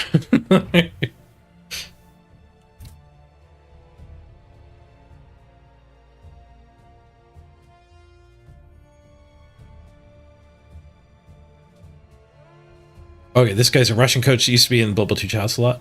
That's why it's ringing a bell.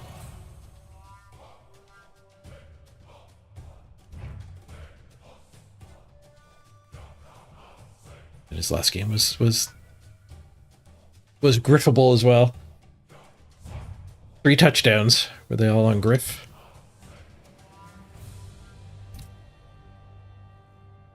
Well, his runner got one of them, but only one of them.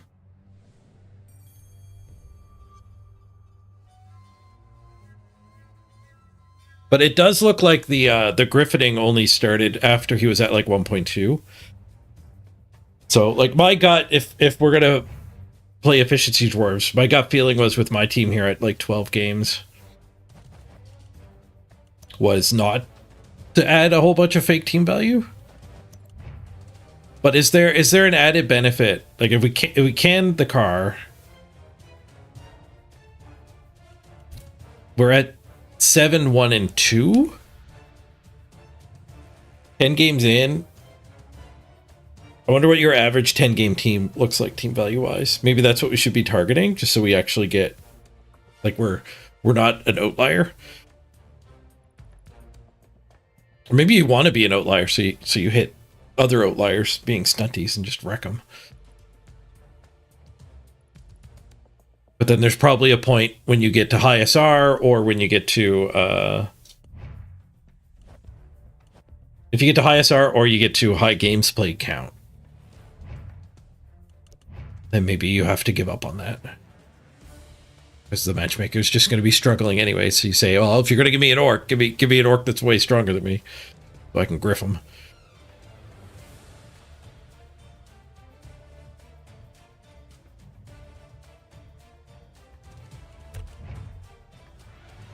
Where are our dwarves? Dwarves 1778. Part of the problem is I don't really want to run dwarves in playoffs again. they seem fine, but I am going to overtime every single round of the playoffs so far.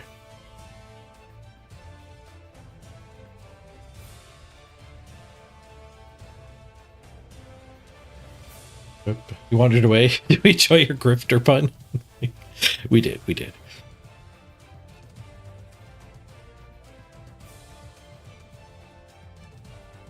Ron Windu was one of the ones in the match fixing controversy. He's got a top 10 team.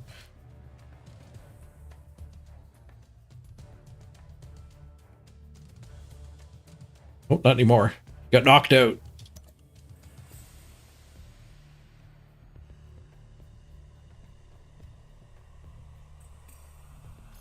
He got knocked really far out, or I missed it. Or he renamed himself. Monitor renamed himself too.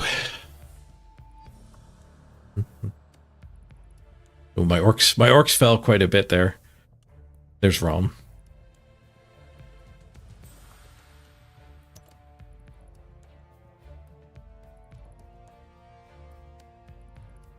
Do-do-do-do-do.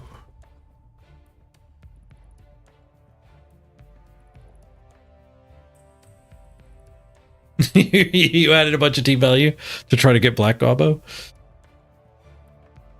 Yep, that seems like what they were planning. Maybe the fake team value should just be for stunties.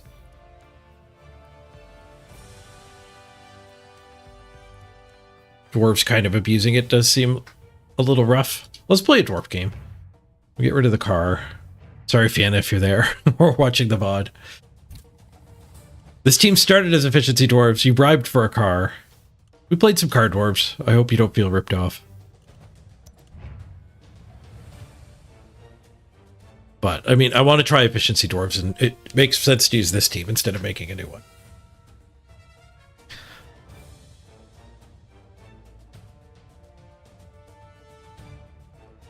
Can I get leader? Good chance I'm supposed to actually grab leader here now. I kind of actually like being one reroll. But it means I should be 0 reroll with the leader. What's a dwarf reroll even cost? Casamar smash! Ah! Ooh, pie. Hey, Casamar, good to see you. We could remake 0 reroll dwarves.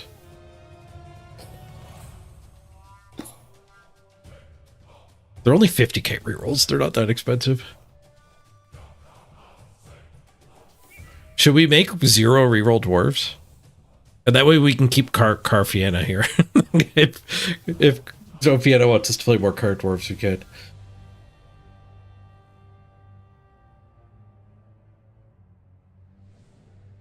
Good to see you, Caspar. I hope your life has settled down a little. Can't be easy. The 404 is with you if you need us.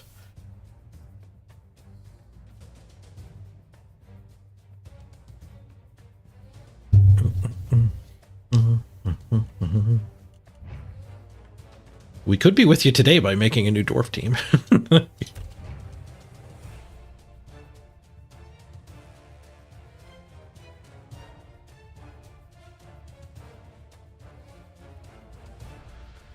The stupid cheap dwarf team.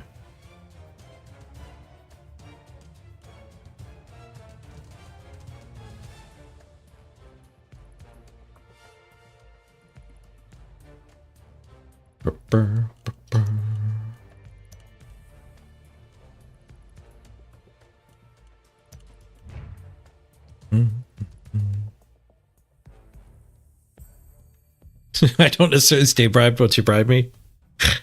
I feel like that bribe was fulfilled. Alright, so 0 reroll dwarves. This could be a rough couple games. There's no reason not to take blitzers. They're 10k more. They're so cheap. And they actually give you, like, backup ball carriers and guys that can dodge after a exposed ball carrier, that kind of stuff. I did extra movement. You can actually do a 2-turn. This is such a stupid, cheap team, though.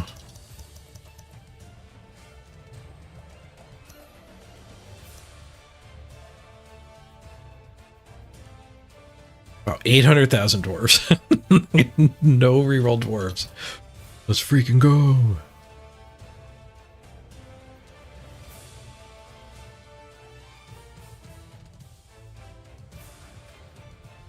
I mean, if our plan is to run the ball on Griff, we don't need rerolls.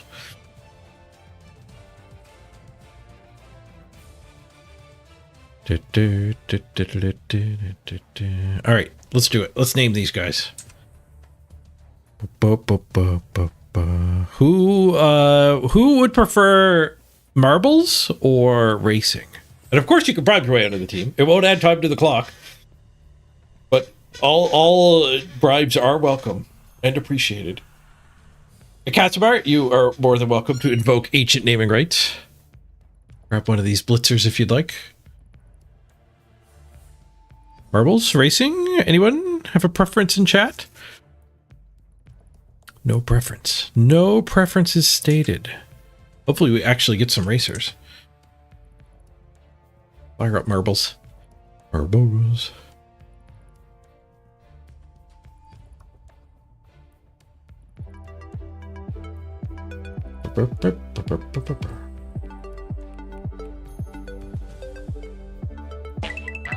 Bubble, you like marbles?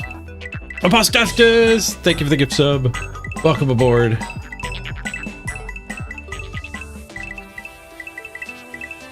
Alright, random map. Ooh, casino map. Make my own map. Blackjack. Alright, exclamation point play to get your name on a marble. First step to getting your name on a dwarf. Just like Apostastus just did. What would you like to be, Apostastus? I'm going to assume Blitzer, and we'll change that if you say otherwise.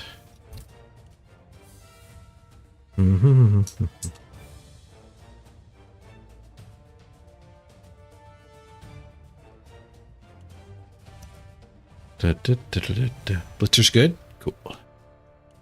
Slayer? No Slayer on the team. This is stupid cheap dwarves with no rerolls. This is pushing a concept to the limit. All right, exclamation point play. We got marbles on the background here. Exclamation point play to get in here. We need a few more than 9 racers. That's not enough to build the team. I will stall by decorating my dwarf here while a few more people do exclamation point play.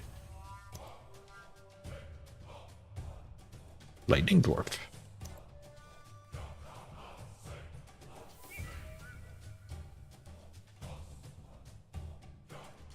Spikes. Why no rerolls? Just to be like ridiculously cheap. I got there because like I had the thought for no rerolls at all. Like that shoulder protector. Let's do this. A big neck protector. But I had the thought because I was looking at my other dwarf team. And thinking to like fire this death roller to make them efficiency dwarves. But then like I have enough SPP for leader here, and I'm like, I kind of like having one reroll. But I'm like, but the leader is a cheaper reroll, so we should take the leader. If I only want one reroll, we should start with 0. So here we are. We're going to keep the card dwarves intact, make a new dwarf team with no rerolls, and go up to 1 reroll with the leader. My dwarf team go. Dwarf team, come back. All right, exclamation point play to get in here. We got room for a couple more. Almost everyone's going to make the team right now. I'm going to hit start. You got 10 seconds to join. Less than that because of latency. Do you do well with no rerolls? No, it's pretty extreme. It's pretty extreme. Well, I like this board. Oh, Casavar! Thank you for the 10, Bob Casavar. Very generous. Oh, crap. Just missed your chance to get in here. Breaking the overlay in the middle of the race.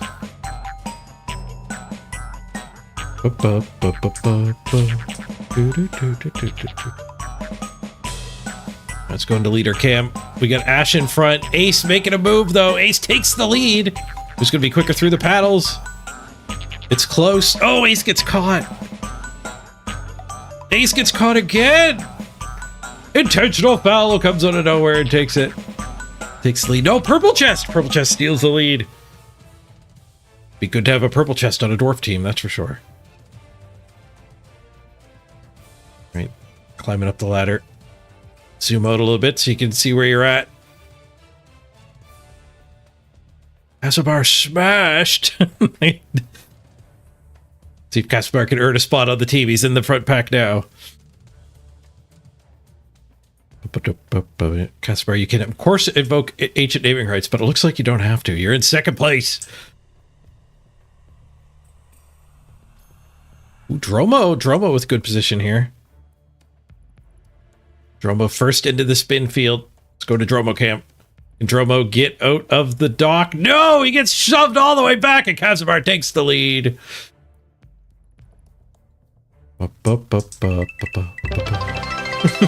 Casimir with another 100 bits, and Casimir's posed in position here to take the win.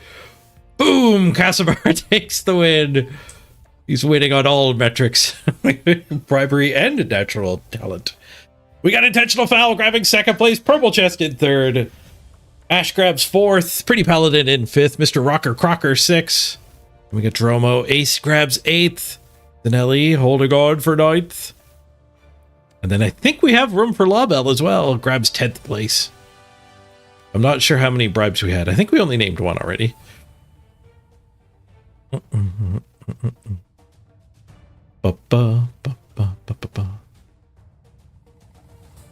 Apostastus, you remember bribing once and then winning? It's good karma. Good karma is a thing. All right, Casimir, welcome to the team. I assume you want to be the smashiest dwarf available here, the Blitzer. And then we have a runner and a bunch of linos. So I'm going to assume second wants to be the runner. That might not be true. Intentional foul. If you'd like to, a different dwarf, you can let me know. We're gonna have a whole lot of linos on super cheap dwarves here. Surprise you? Like, you get to be our leader. The best leaders are the ones who don't want to be the leader, but it is thrust upon them instead of sought out.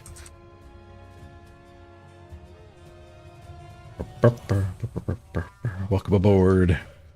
Hey, Mapache. Good to see you.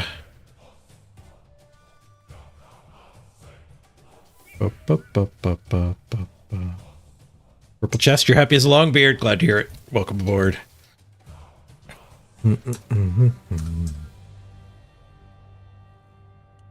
You might be the first one to hit random mighty blow. Stupid cheap meaningful random 0 reroll. No troll slayer. All versions of being stupid cheap. The only reroll I plan to have is the leader reroll. Alright, Blunt to Ash, welcome aboard.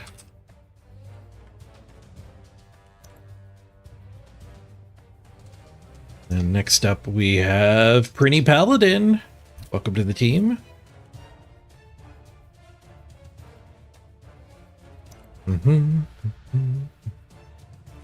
Two ends. Yep, I got it. Mr. Rocker Crocker. To have you on the team. Got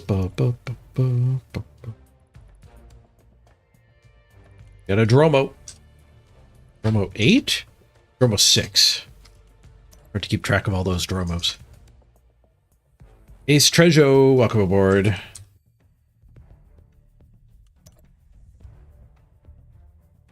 After that, we got a Zanelli. Gotta have them all.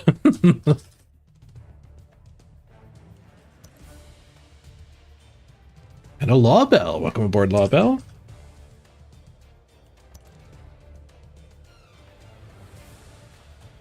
And I think that's all we got room for. Yes, we had a bribe. All right. Welcome to the dwarf team. Let's get these guys in the queue. We're not going to have fake team value yet. Ideally, our first couple games are going to be against other stunties at 800,000. And cheekily enough, stunties at 800,000 probably don't know about the adding fake team value rule. So we're also likely going to get somebody who's unfamiliar with Blood Bowl 3, if not Blood Bowl in general. So it's kind of a cheeky way to hunt. An easy set of first matches.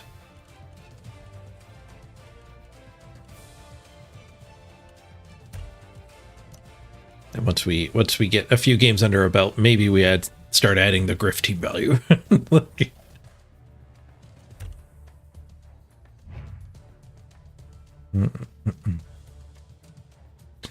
No team is complete without Zanelli. Agreed, Architect, I agree. Did I say other stunties? We're short. We're very short.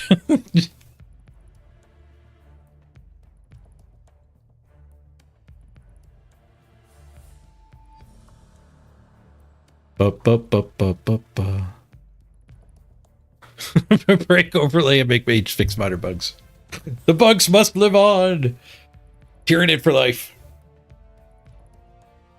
Can we save the team High Plains Grifter? Once we start grifting. We're not grifting right now. We can rename it once we start grifting. Does fake team value mean reliance on inducements? That's the idea, yeah. So like they added fake team value this patch so that you could get your chef as halflings and your bribes as goblins. But there's reason to believe number one on the ladder is abusing it to get Griff on his dwarves. So I'm gonna follow in his footsteps here and see if that's a strat. But I think starting out without fake team value is probably better. Like we ideally want to hit another team that hasn't played a game yet. So it's not like I could fake hit a 1.3. I guess we'd only have to hit a 1.1. So like game 4, we could probably fake a Griff, but we actually do want to get leader on our runner. So I don't want to Griff until we have like leader and block on our guy.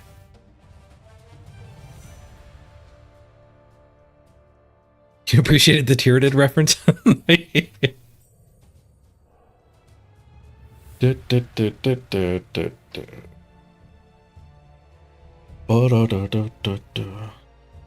it might take a little while to find a game as we're at a weird team value here. So I'm gonna go fill my drink. We'll run a quick ad break here, and I'll meet you all back here in 3 minutes for the next battle. Be right back, everybody.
Orange code for today, War Master.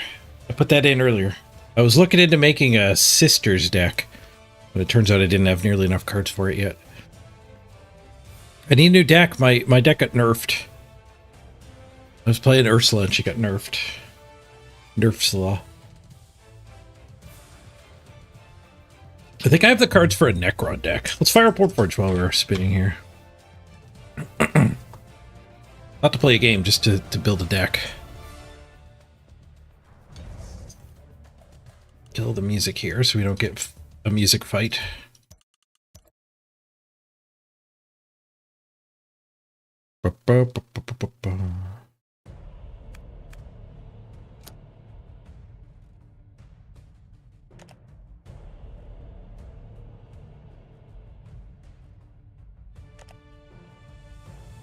Get rid of Windows mode.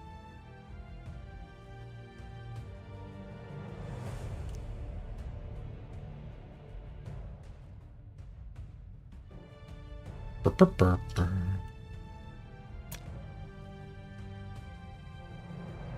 I think I have quite a few Necron cards. What's in the shop? You got cards in the shop today? The legendary is a Necron. For the rest of this battle, when a friendly troop becomes a remnant, it gains shield. Ooh. So the little corpses are tough to knock down. Is that good? That card did not exist last time I played. Last time I played Remnant. Necron, at least.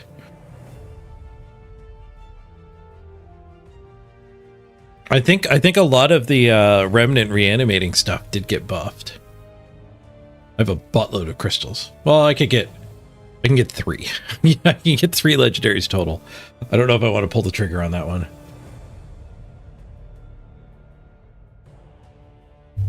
What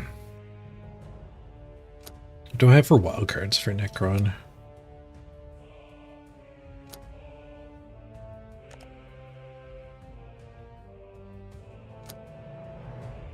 I have one legendary wildcard. I think I have a lot of the legendaries already unlocked too, though.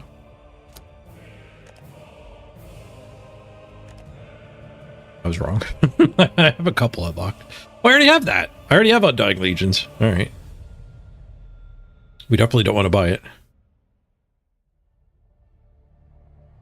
Typical NAP queue times. You spun for 90 minutes the other night. This is a brand new team at 800,000 team value. If I added 200,000, we would instantly get a game, I'm sure.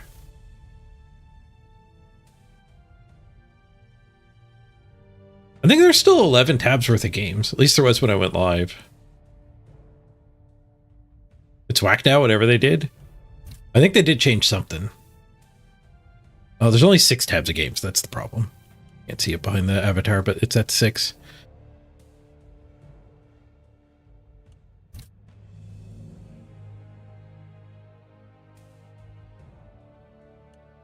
Impressive. Most impressive. Yeah, I am playing a fresh team. Still can't get a game. My first game today took forever to find. Well, we're 2 hours into the stream. We only played 1 game. We did derp around for like a half hour after that game, though. After our orcs got killed. But that was... I conceded that game on turn 7, too, so that was not a full game either. Reanimate all remnants.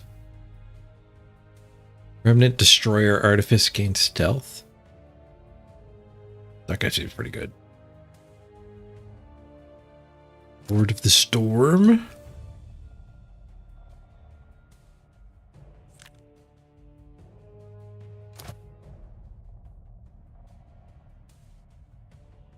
Destroyer. If this unit can kill an enemy, then it cannot attack a different enemy. Well, this is a new hero. The hero's got Destroyer. If ++1 to a friendly unit until your next turn. If it is Destroyer, give it armor 1 until your next turn. Beep boop.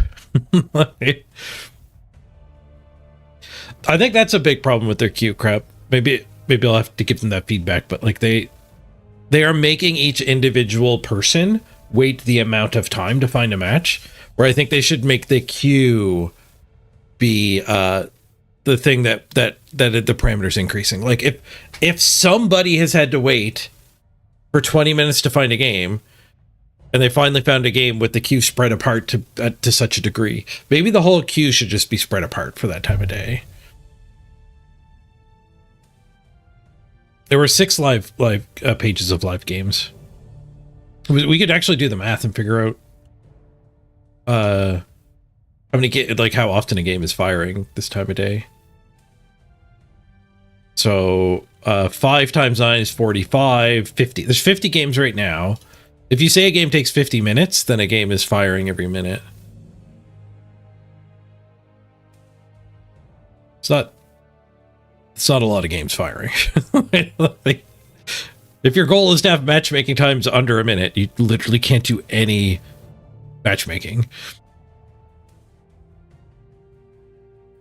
So does that mean they should go back to the Blood Bowl 3-way or Blood Bowl 2-way? Make everyone wait 5 minutes And then in theory, you're getting a pool of like 10 people that you can pair off as good as you can.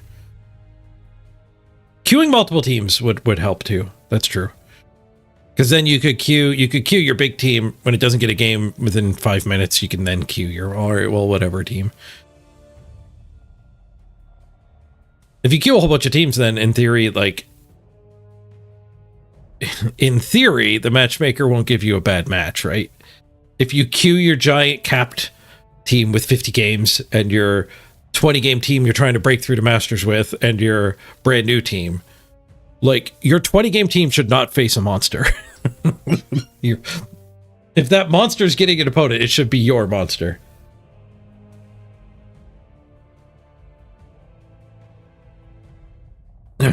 Less time than that too, yeah, because a bunch of the games didn't concede, so that would definitely skew the numbers. Multiple queuing would help with stream sniping too. Out Yeah. in the street, they call it murder. Would it though? Like, if I multi-queue my dwarves and my orcs and my chaos all at once, doesn't the stream sniper just get to pick which of my teams he snipes? Like, you just match, if you can match the parameters to one of my teams, you'll play against that team.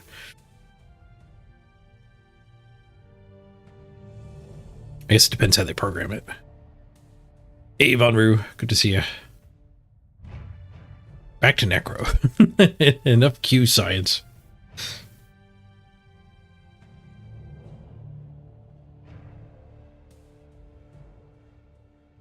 Yeah, Tomb World, I think it got nerfed. I think it's probably still pretty good to go. 9 mana, deploy 5 friendly infantry troops that died this game. Oh, we have an opponent. Nice. We found an opponent. It's a dwarf mirror match. It's not what I was hoping for. These aren't the halflings we were looking for.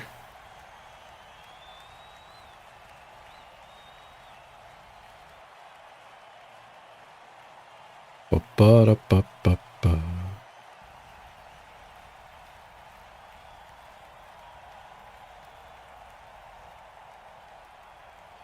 Necron or just future Necro? Necro in space.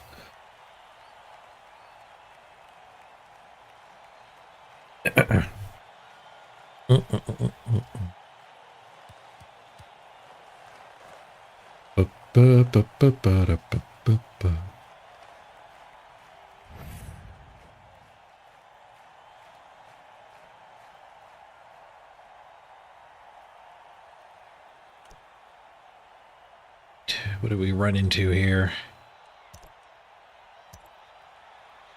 First game dwarves, we get a bunch of inducements. We can throw a bomb at them. We can't griff them. What other stars do dwarves have? Griff, 208,000. Chainsaw them. Huggy. Is that the dwarf killer? No, that's not the dwarf killer. It is a sure hands guy I could take. Once per game, you can add a strength to the dice roll of a passing agility test. Passing ability test.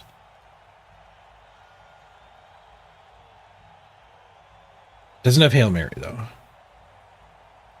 But you can basically do a 13 square pass on a 2. Oh, he's only 4+ passer. I guess it's not quite that good. But anyway, we're not taking him. Pie. Pie and a bribe? Do we just go all in on the pie?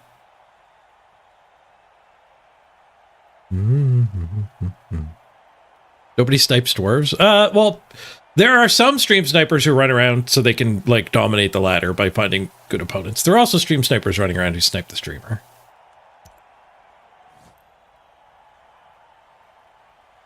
So it depends on the motive of the sniper. If they're trying to gain an advantage, probably don't snipe dwarves. If they're trying to have fun, you definitely don't snipe dwarves. But if they're trying to make a particular streamer sad, they would still snipe dwarves. You go to blow up hell for this particular build, but you're interested. It's an experiment. We're experimenting. Yeah, babes are pretty meh for dwarves. You don't get KO'd a ton. I think we boot up the ball so we can bomb their cage. The runner. Maybe we actually need the runner if our plan is to actually steal the ball. It might be important.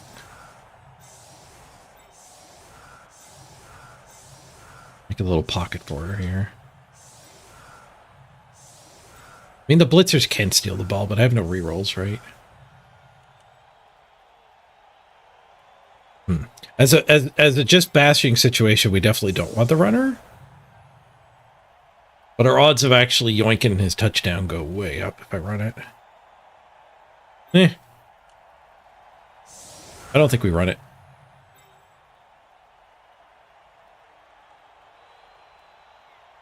How do I put this guy?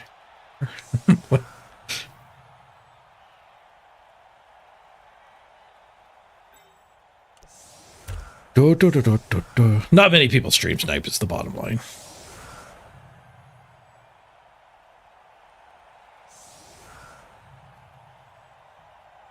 But, ooh, you got affiliate. Nice, Alma. The big bar to cross. Oh, I thought it was his first game. There's a guard. It's not his first game at all. I must have been looking at my team when I saw first game. Have anything else? Looks like that's it.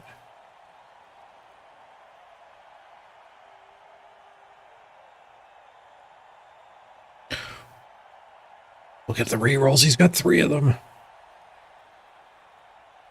Oh, 0 reroll build sniping halflings.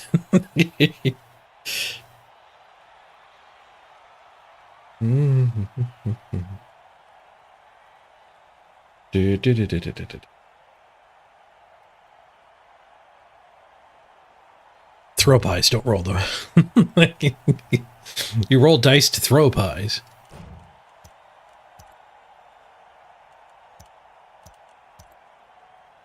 Grab my controller.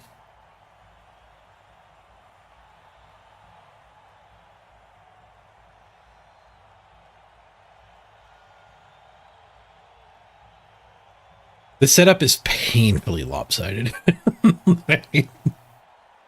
It bothers me so much not being symmetrical here. But going behind Cindy is wrong. Going way behind Cindy is not great for a 4 movement guy. Guess I could have thrown a blitzer back there. He's only a 5 movement guy. Timeout. Well, I'm glad I ditched my runner. The no touchdown half. This got a lot more likely.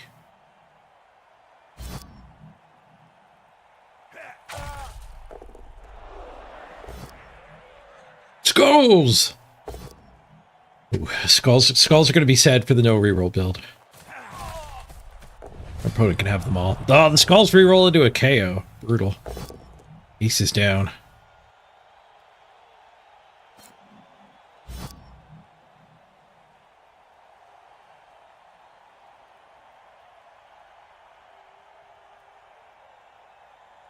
Push with no retry. There's an error from the opponent. He just could have swung with that one.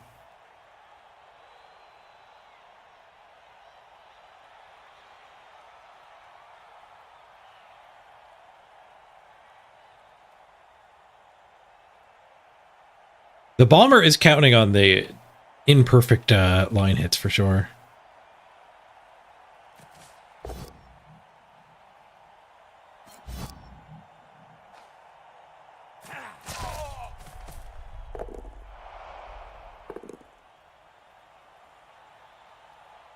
Just a stun on that armor break. He did good breaking dwarf armor. 1 removal on the line hits is he's got to be happy with that.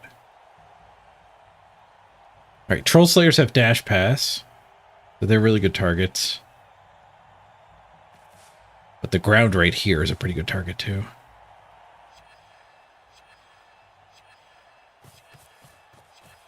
Or just get him out of the way. No, I don't want to grab that.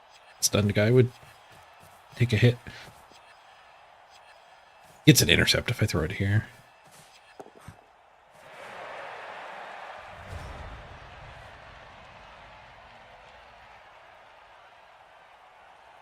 We'd have to blitz this if we want to get a hit with him. Cindy's going to be a little hard to protect here long term.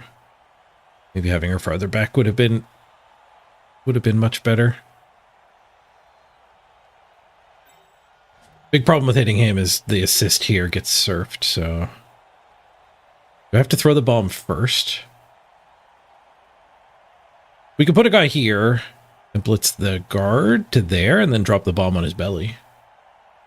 And that would open up this hit. Yeah, okay, let's do. Shift him over. I don't want a second dwarf in splash zone.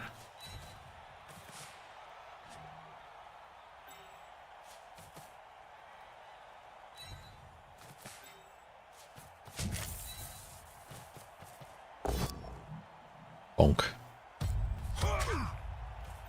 Alright, I guess we're one dying there.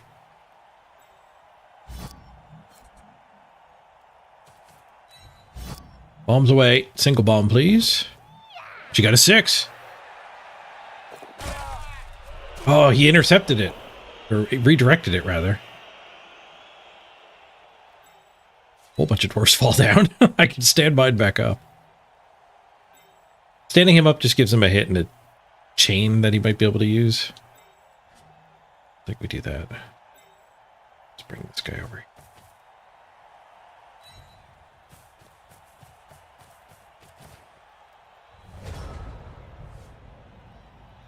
He can take some sideline from me.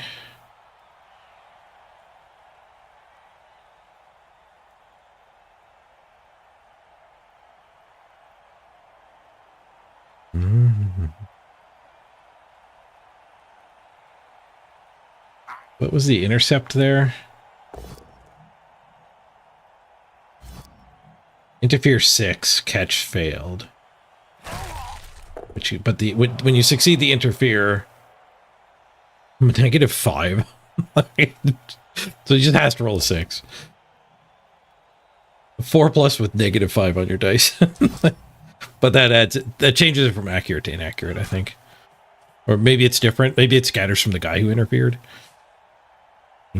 Computer does it. Ah, you got to Cindy. I did.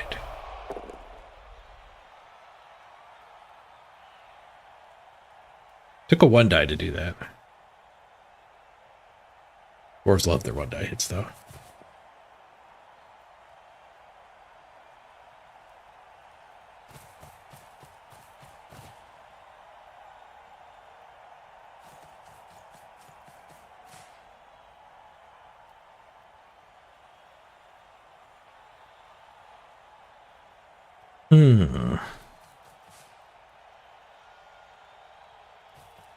Once a 1 die hit.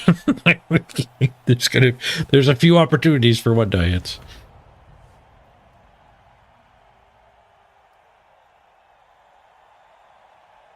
I could move that guy to here and take a 2 die hit.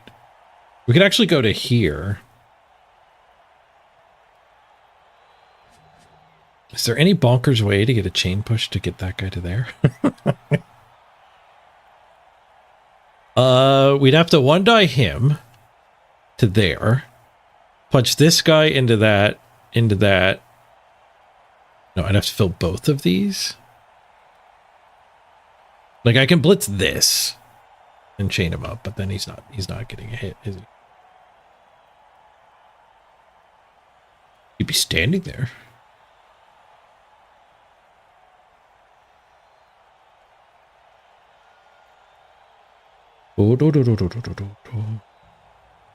Blitzing this guy does feel like it might be correct.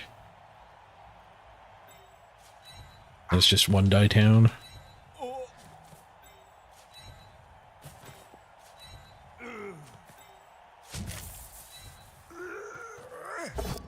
Is there a chain to get that guy a 2 die? Look like it. I think I want to get this guy off of the guard.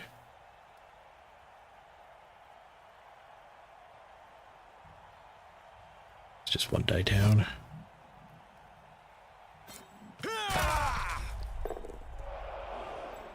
Found a 2 die.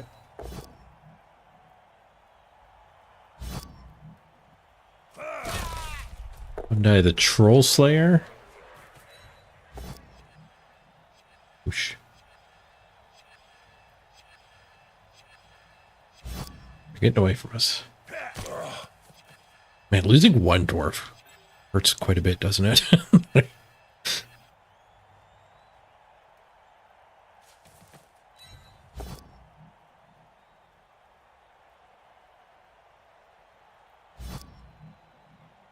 What?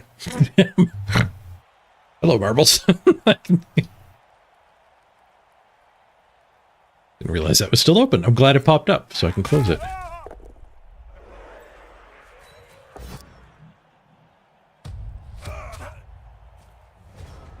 Right, so Cindy unstuns. Our goal is to get her on her feet.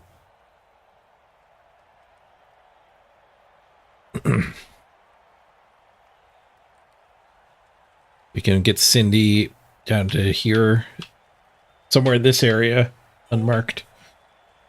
She can fire a bomb at the ball.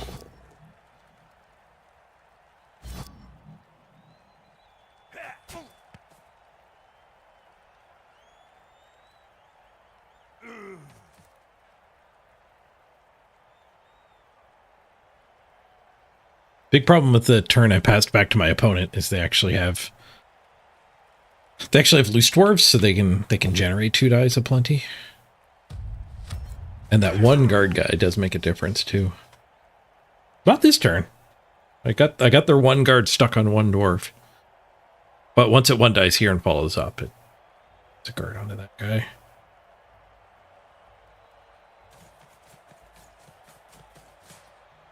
Probably it's that guy hit earlier just by using one of these two.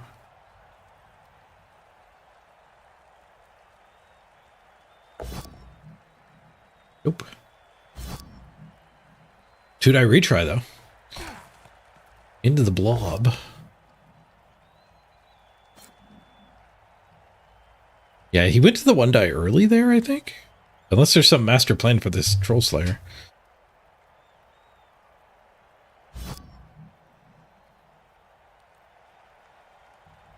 I think it's going to be go assist the Lino for his 2 die anyway. Actually, the Troll Slayer might just have to cage, because these two can dodge.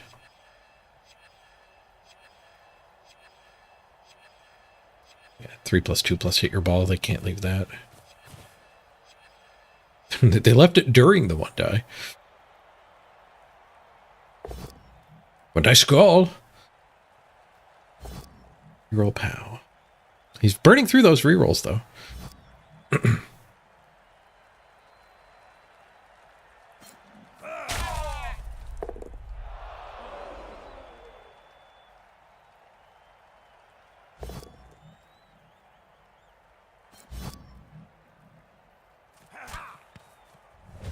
So we have nothing. We have 1 dice. we have 1 dice. That's what we have.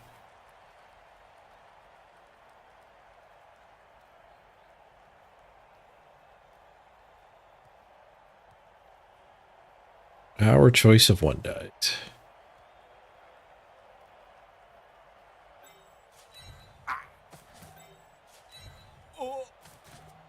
So this 1 die, we can chain his guard. But if I push one of these back to be an assist, this guy becomes unmarked. I could stand Cindy to remark him. I don't want to just stand Cindy, though.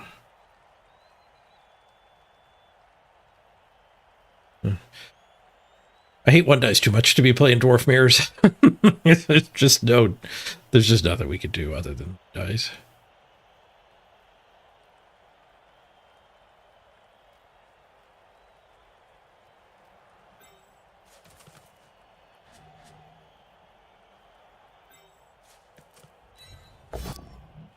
One dice skull.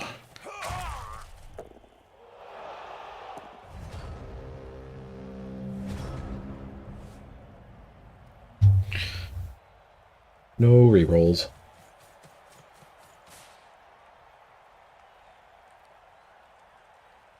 All right, what did we learn from this disaster? Cindy should have been farther back.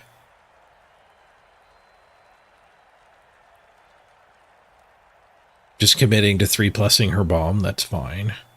But it would have been harder for them to catch up to her. As far as blobbing goes, being down a guard sure hurts. Being down a dwarf also hurts. I don't know if there were major errors with blobbing. Big difference between how the two of us played was he's marked my whole team every turn, the last 2 turns. I don't think he accomplished that the first 2 turns, but he sure did the last 2. Or I certainly did not mark his whole team back. But, I mean, being down a player and having a stunned bomber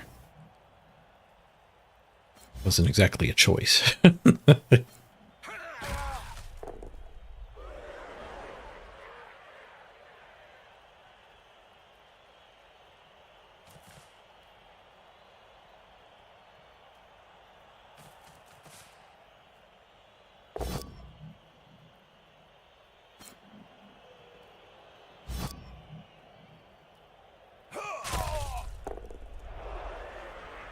Yeah, being down on players means I had to start my turn with 1 dice. And then when we roll the skull, he just gets to 2 die the heck out of everything. I think he's down to a couple 1 dice now. One of them blitzes to go help the other one. Maybe not. Maybe me thinking that way, oh, how does he convert this into 2 die hits? Might be a way that he's a better dwarf coach than me. He actually just leaves them both.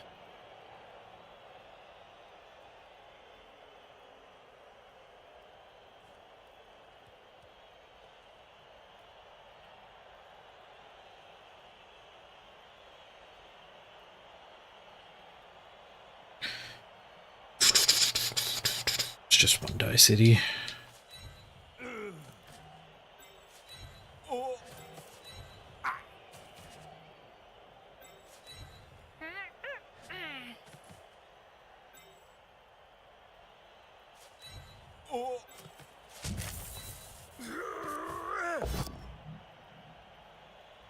Whoosh.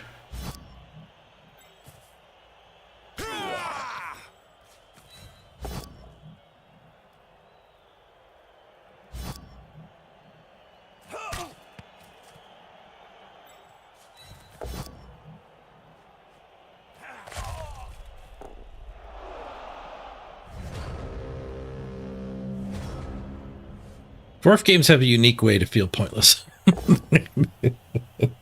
It didn't feel like there was really anything meaningful to be done that turn. Even the punching, like, sure, my punches sucked, but he's not getting armor breaks either. Getting the better hits into dwarves is still just punching dwarves. I gave him a hit on Cindy.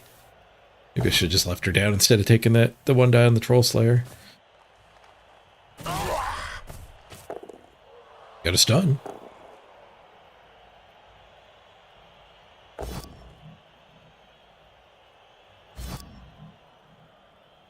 It's a dwarf slap fight. Like, if one of us gets lucky and actually grabs a removal or 2, it actually changes the game quite a bit. You get a big advantage out of that. You just don't really expect to get that.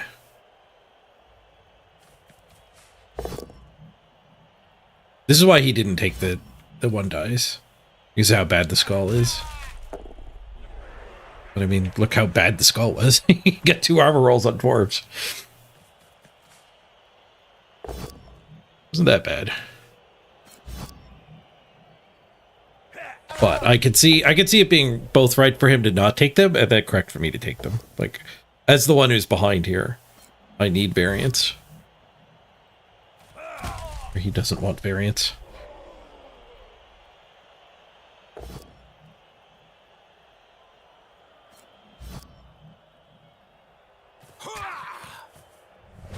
Oh, actually get to 2 die his guard. How about that? And I get to 2 die here. His worst contain yet. I failed.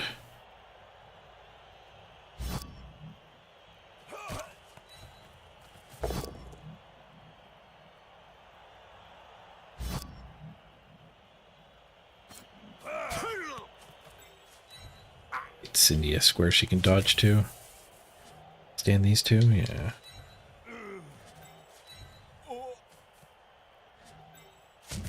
Dodge Cindy out. Go harass the ball.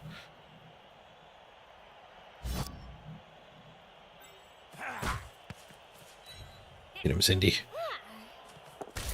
Flop. Not dead! Good job, Cindy.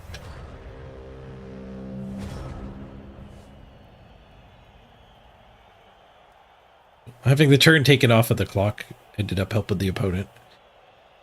Not that I had a lot of chance to go pressure this.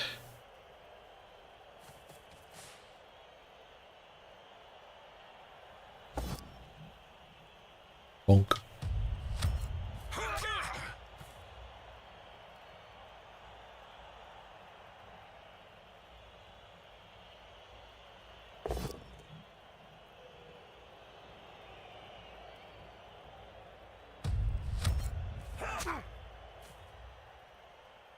Well, the good thing about those meltdowns for him is it keeps all my guys on his guard.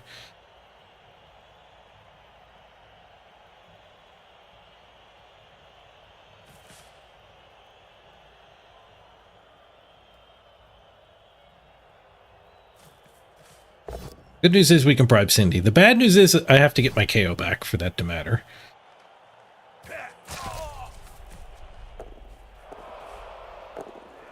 It might be correct for me to argue here, actually. Because we might need to argue / bribe twice to actually get any use out of her.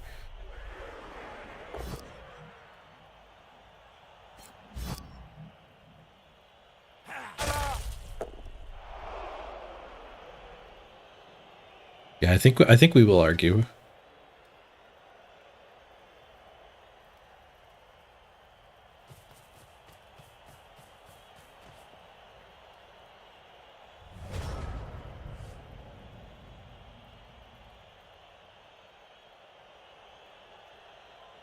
He's taking hits, but I'll stand up.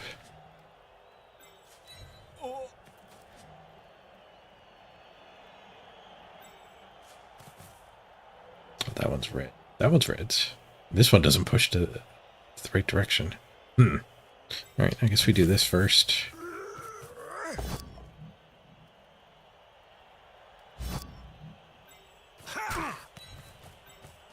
The worst part about playing dwarves is definitely the dwarf mirror. Hey, a one-die pow. Let's go. The potential for fun has been unlocked. Risky.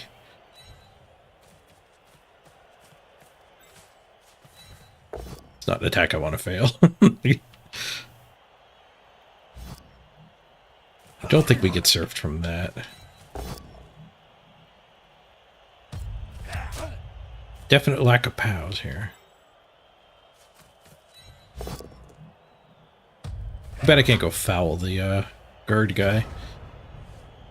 Way too far behind to make that happen, though. Assume he just scores here.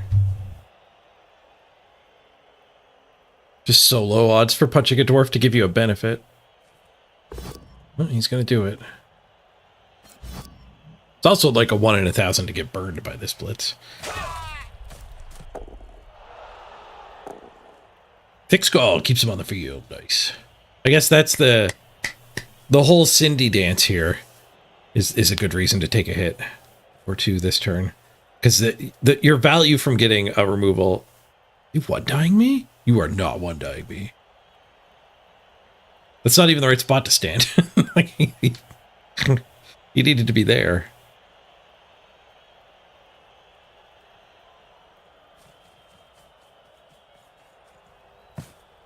Yeah, screwed it up.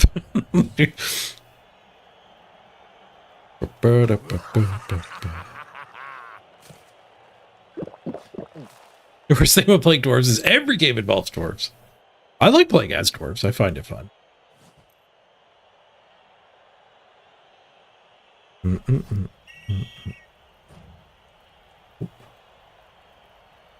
Okay, so argue. Why is the bribe grayed out? Why is the bribe grayed out? Argue failed. Oh, and the KO failed too, though. Where's my bribe? Wait, didn't I take a bribe? Oh, I took biased ref, not bribe. Oops. Definitely supposed to argue then.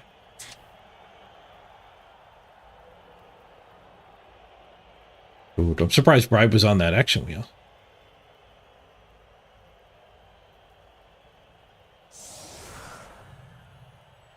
Oh, I don't even get line hits because of the one guard? Brutal.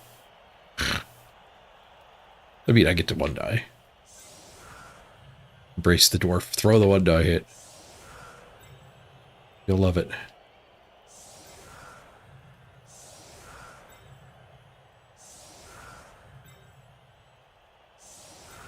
Ready for a quick snap.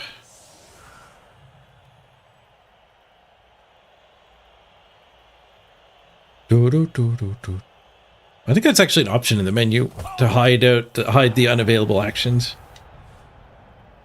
Weather change. What do we get? Very sunny. Passing game just got harder.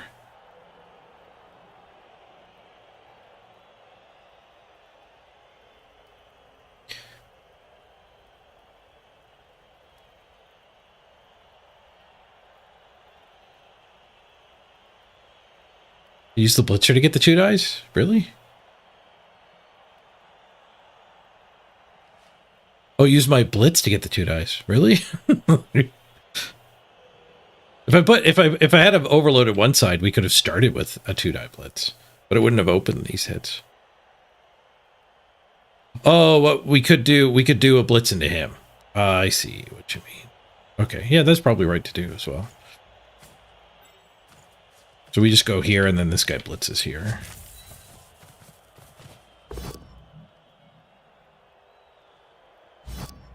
Now we're smashing dwarves.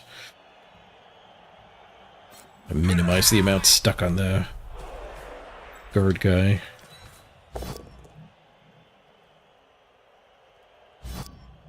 Shuffle the guard guy around. Back and forth.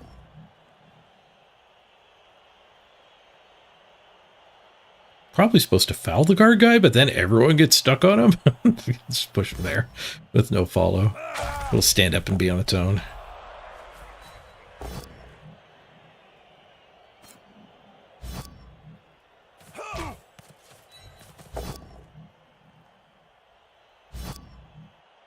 Smash! Stunned. An actual armor break, though.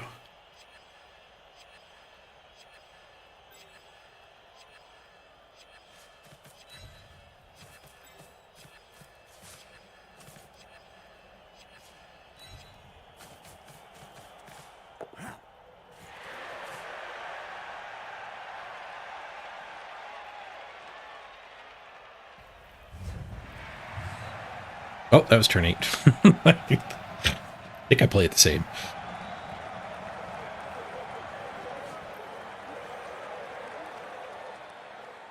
Womp womp. Now we have practice for the real turn 9.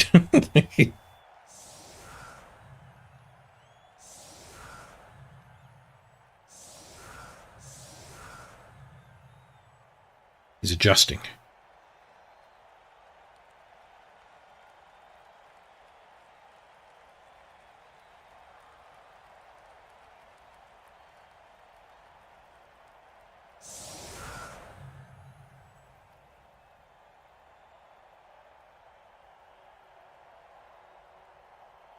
Go blitz his runner now? That is an invitation to hit a runner.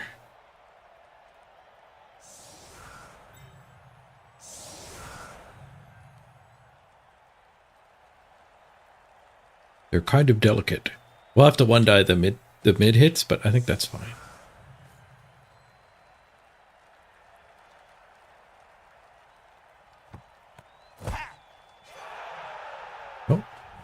weather got better.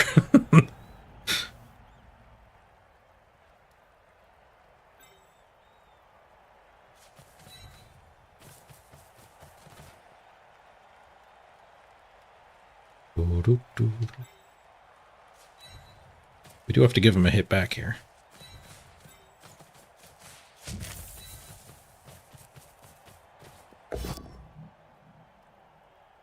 I can't even greet it. I wanted to greet it. I'm not allowed to. Just grab the ball and then the one die.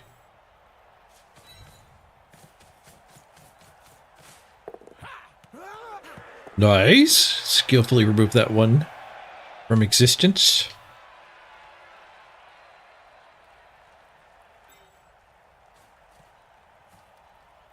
Back a square. Right, now we one die. Eeny, meeny, miny, mo. Choose you. What gets the one die, pal? Now goes the runner. Or the guard guy, I mean. I want to foul it. I really want to foul it.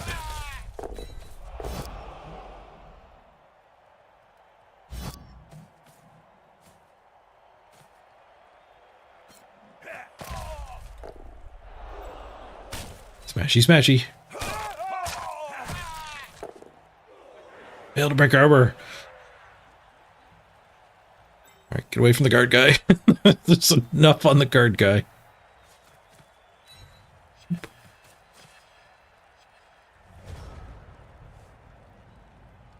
There's a bunch of loose dwarves here, but I don't know if they can get over here to actually get up these hits. Kind of slow.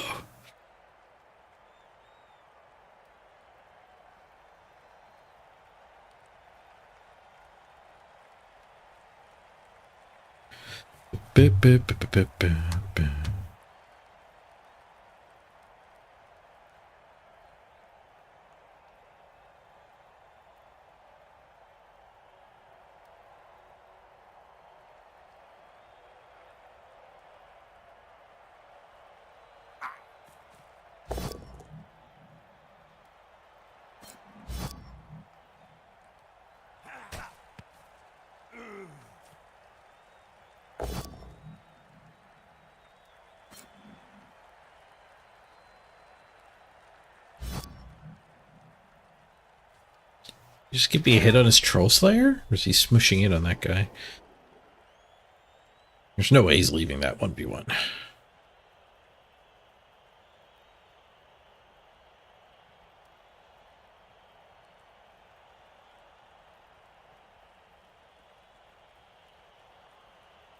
There's a chance he wants to come forward and pressure, but like the two Linos can't. That guy is.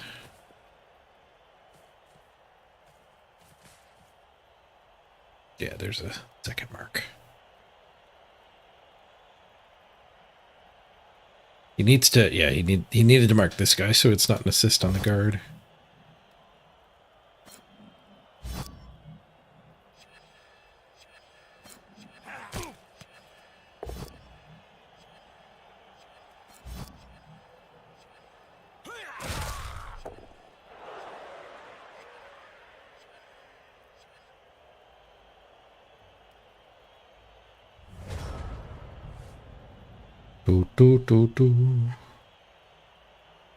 One die on the runner.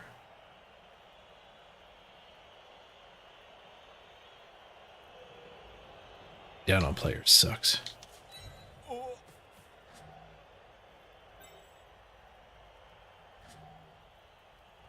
I could use the ball carrier as an assist and blitz this. And then run through and tag this. And then we're still just one dying though.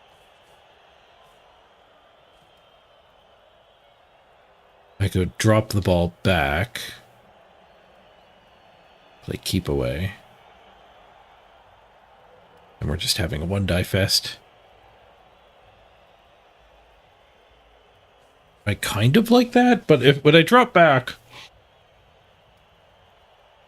No, I don't like that at all.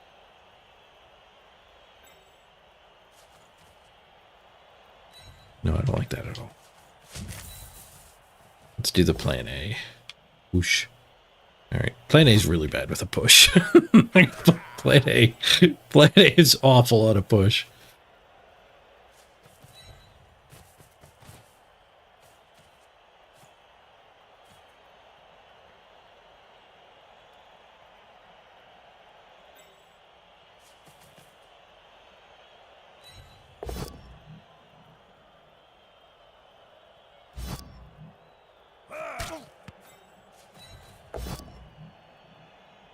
The runner.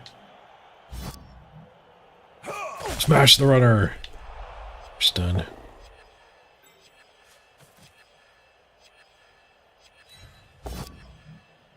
Dice skull. We're hitting the 1 dice skulls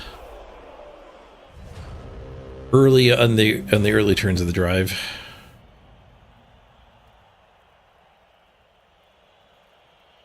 It's a little challenging for him to 2-die the ball. It's super trivial to 1-die it. But his blitzer's in the way of the lino back here.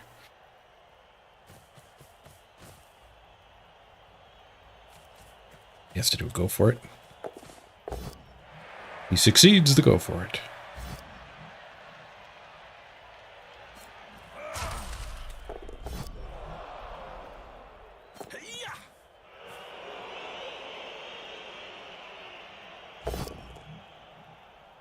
It's weird how I felt so much on the back foot this entire game. Is that from one removal? I have been taught that dwarves absolutely hate being down a player. I think it's more the guard. Also, like, my inducements just didn't do anything. I definitely did not do that correct. The biased ref, or yeah, the biased ref inducement was... I thought I took a bribe. I might have just misclicked it.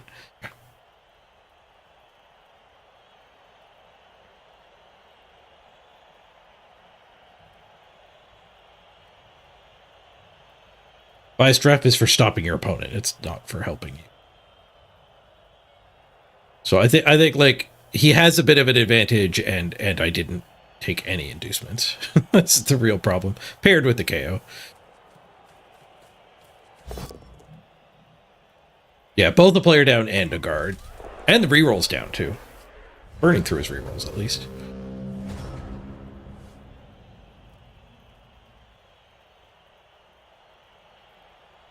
Does this red die hit better than dodge? We can get this guy loose. So then, yeah, this 1 die is better than dodge.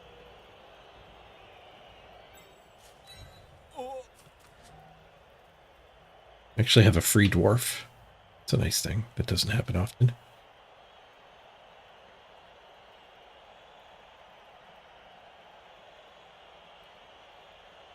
Yeah, I have isolated the guard on a couple turns. Like, he's not doing anything right now.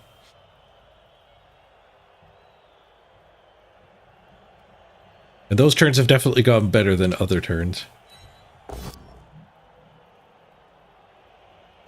That would have been easier without losing a dwarf on the line hits.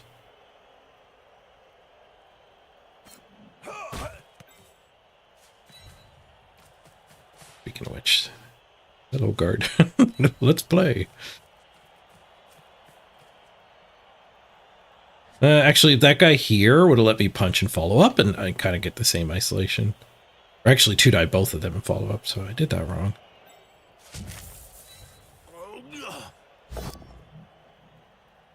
Giving up slight edges like that is not going to help. Ooh, armor break. I'll put this guy back on the 2 dwarves. Ooh, a KO? Let's go. All right, all right.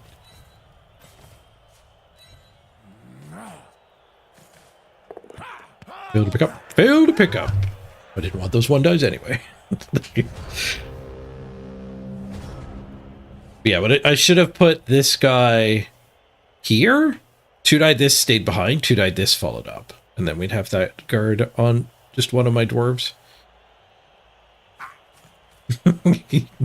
Ah.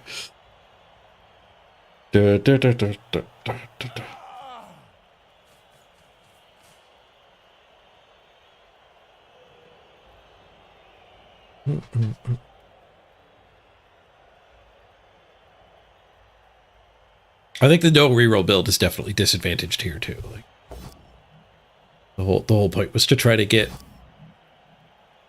a stunty opponent at first. I think 3 rerolls is better than 0 in a dwarf mirror.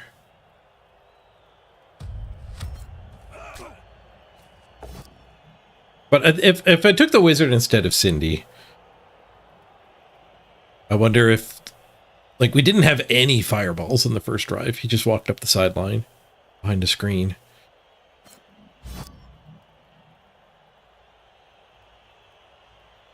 I don't know. I don't know if a wizard would have done better than Cindy. I think we could have Cindy'd better. My Cindy was too far up.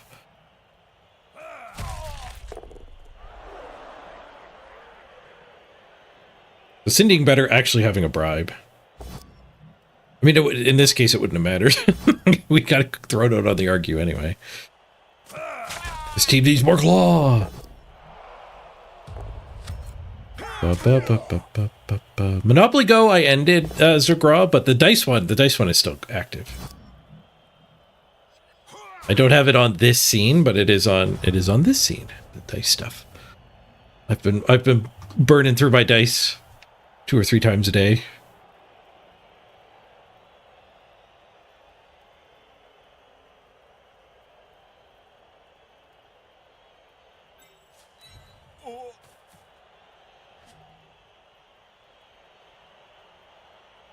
Don't love what's going on with those blitzers.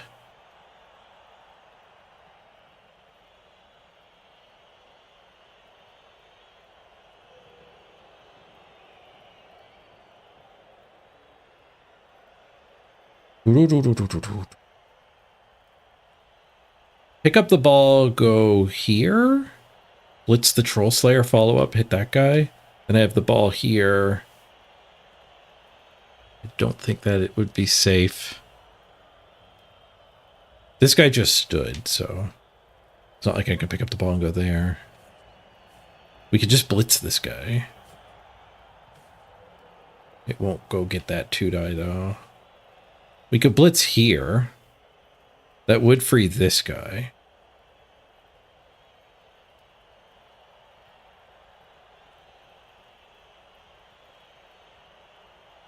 Blitz, yeah, blitz here, follow up. This guy comes back. And then we pick up the ball and proceed to throw a bunch of 1-dies. I could put the ball carrier here and 2-die that. That's probably far enough back, especially with the dwarf right there. All right, let's do that. And then I think I dodge off the sideline. I don't 1-die because a both down gets me surfed.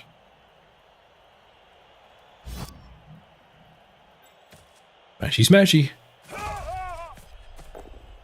It's done. Take it.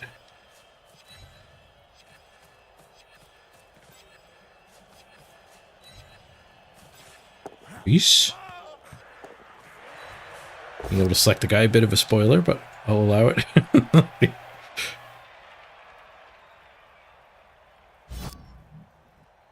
Armor break again. It's done. That might be the kind of thing I need to stabilize, though. Alright, screw it. I'm just gonna 4+ him. I have so many other 1-dies. Well, now we get surfed. But at least I didn't end the turn, I guess.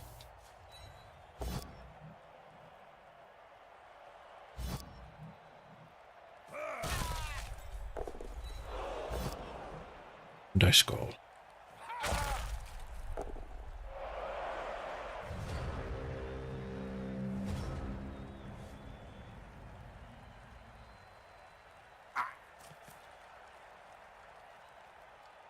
The KO on the blitzer did help.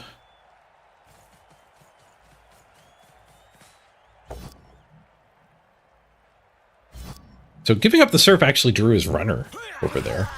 Does that let me score? Like, he just yielded the right of the field here. He got the surf, but a late game surf might not be worth all that he gave up for it. I guess he's going to catch me, though, right? He's going to catch me before this guy can score because it dirtled with the ball too long in the backfield. So, like, I get to here, and then he goes back midfield, and then I get to here, and he catches me. Yeah, even with 4 go forts, we don't score. We have this guy to intercept in the midfield.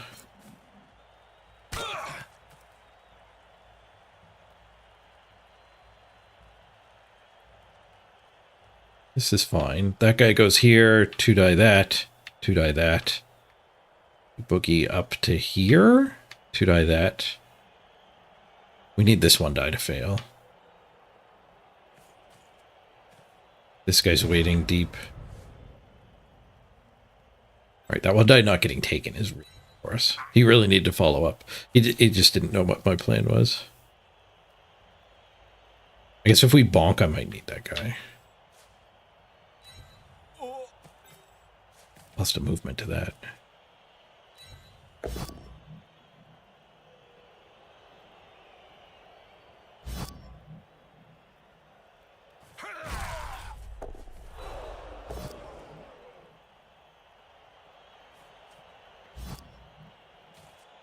Gosh.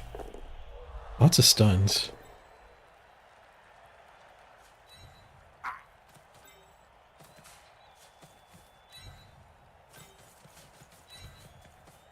I haven't blitzed yet either.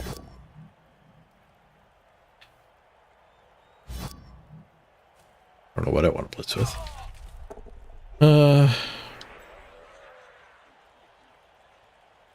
Kind of need to keep this situation occupied, so we'll blitz here.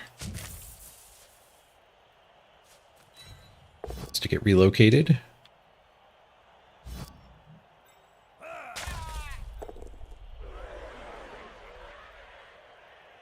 Monopoly's been banished from your phone. Appreciate you giving me a tip with your time, Zagra.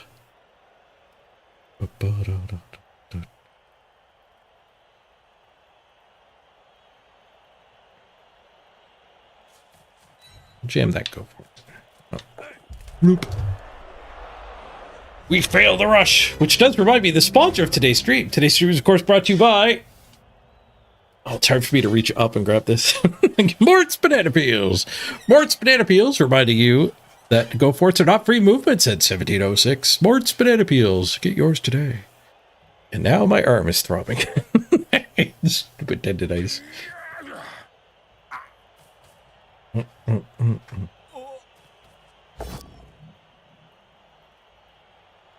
Yeah, I really needed that go for it to work and then knock him down, because now we're not winning the midfield. Now he got free in the midfield. I have to go a touch slower and let this catch up. This isn't even free. No, we just have to potato.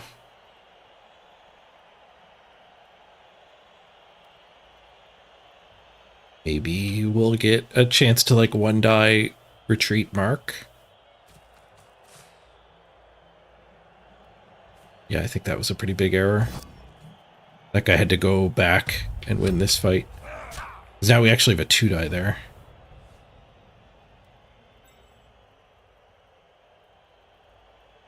Do I go back to the middle? No.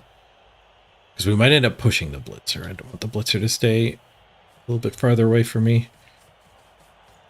Actually, multiple loose guys here that can help this.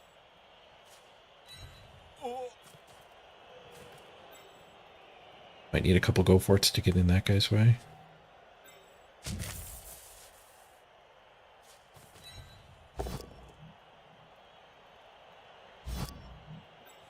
Ooh, smashy smashy. We're getting a lot of stuns, which are both frustrating and useful. We would not be in as good a shape right now if we didn't keep stunning them over and over and over and over and over and over and over and over and over.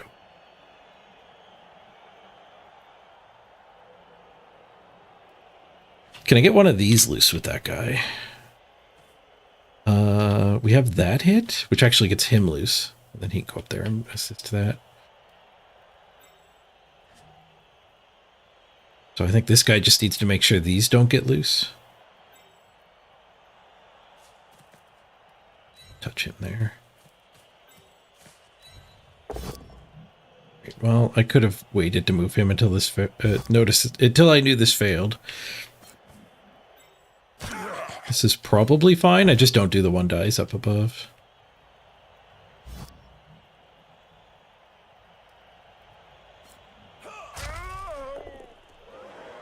Like we just say go, and then what does he have? He has this guy punch here. Free. Okay, that's no good. Can't let that happen. So we have to one die this. It's a skull. There's been a lot of those. Dang it. It literally didn't change anything. It's still just 2 die to get the Lino free. It was definitely correct to throw that 1 die. It was incorrect to throw the skull, though.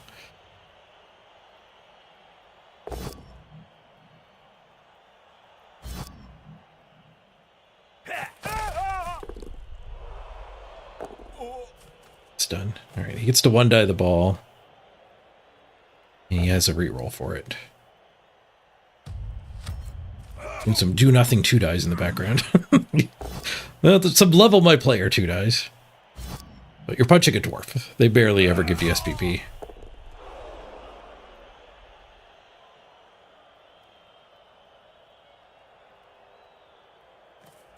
One die on the ball. Straight to the pow. We have 2 turns to recover it. Our armor held.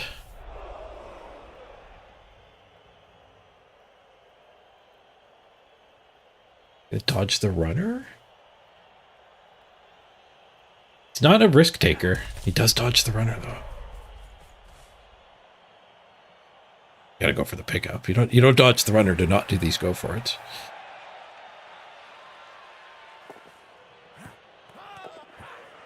Gets it on the retry. Sure hands gets him the ball. Rough. And that gets surfed.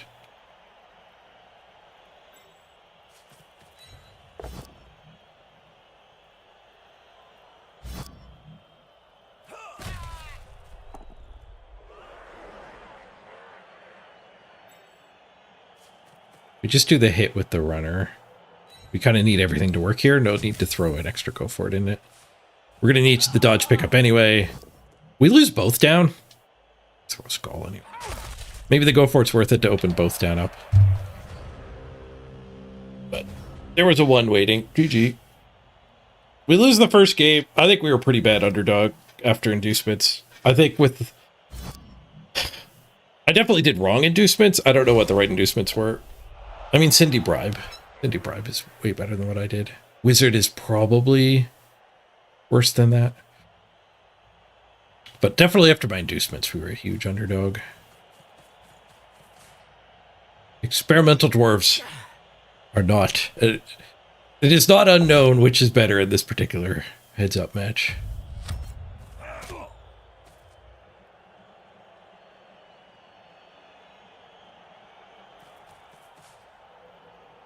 I think the biggest loser was the viewers.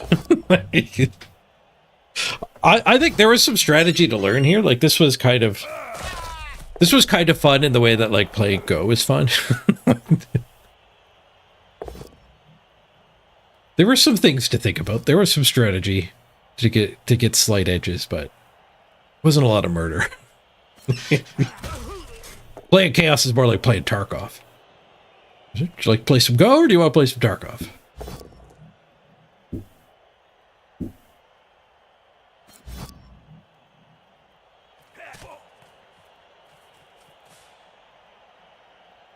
Not very good at either. I'm probably good at Tarkov. Tarkov, it's hard to say because there are people who are quite good at it, running around playing a ton, like dominating. And there's a lot of cheaters too. All right, so we're just trying to get some SPP. We would like the SPP. This doesn't particularly matter, so we'll just do this 2 die that's here. I don't think I want to do the hit with the runner. I did briefly consider that.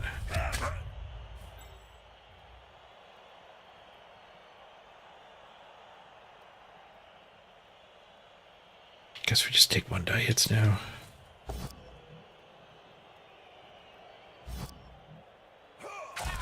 You never know. You never know. I hit the jackpot. Get some SPP. We sure didn't. We dodge waited to die by opponent SPP. We did get stunned. GG. The risk of dwarfing. All right, I'm going to wrap it up. It's gotten pretty late. I'm glad to be back streaming again. Hope you guys appreciate the short streams as much as the long streams. But I'm definitely going to be focusing on the shorter streams just so I don't overdo my shoulder. The controller helps a ton. Still on the most for a little bit today. Army, thank you for making a prime time. Thank you for showing your appreciation with the subscription.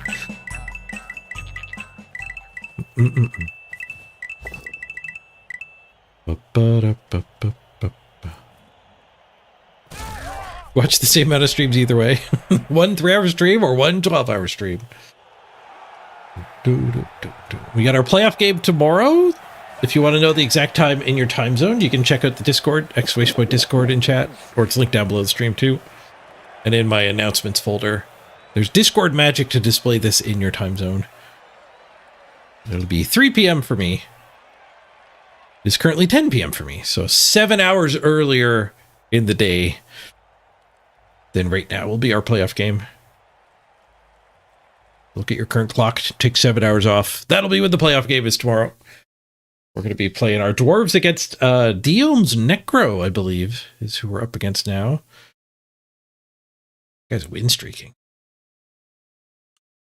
I thought it was his first game too when I looked. It's got to just have been his second game. This is his third game. We waited forever for that match.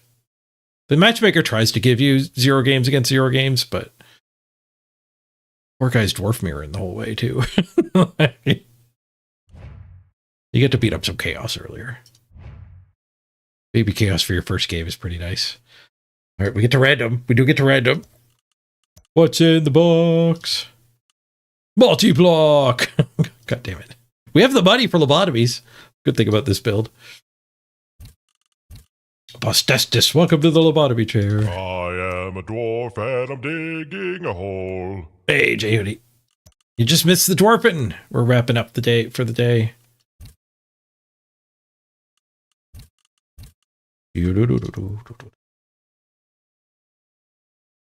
Page After Dark.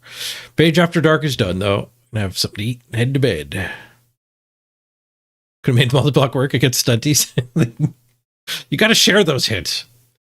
Don't be greedy, Mr. Multi-block. All right, yes, so playoffs tomorrow. Let's check out the teams really quick before we log off. Is our Dwarven Hot Spring team here.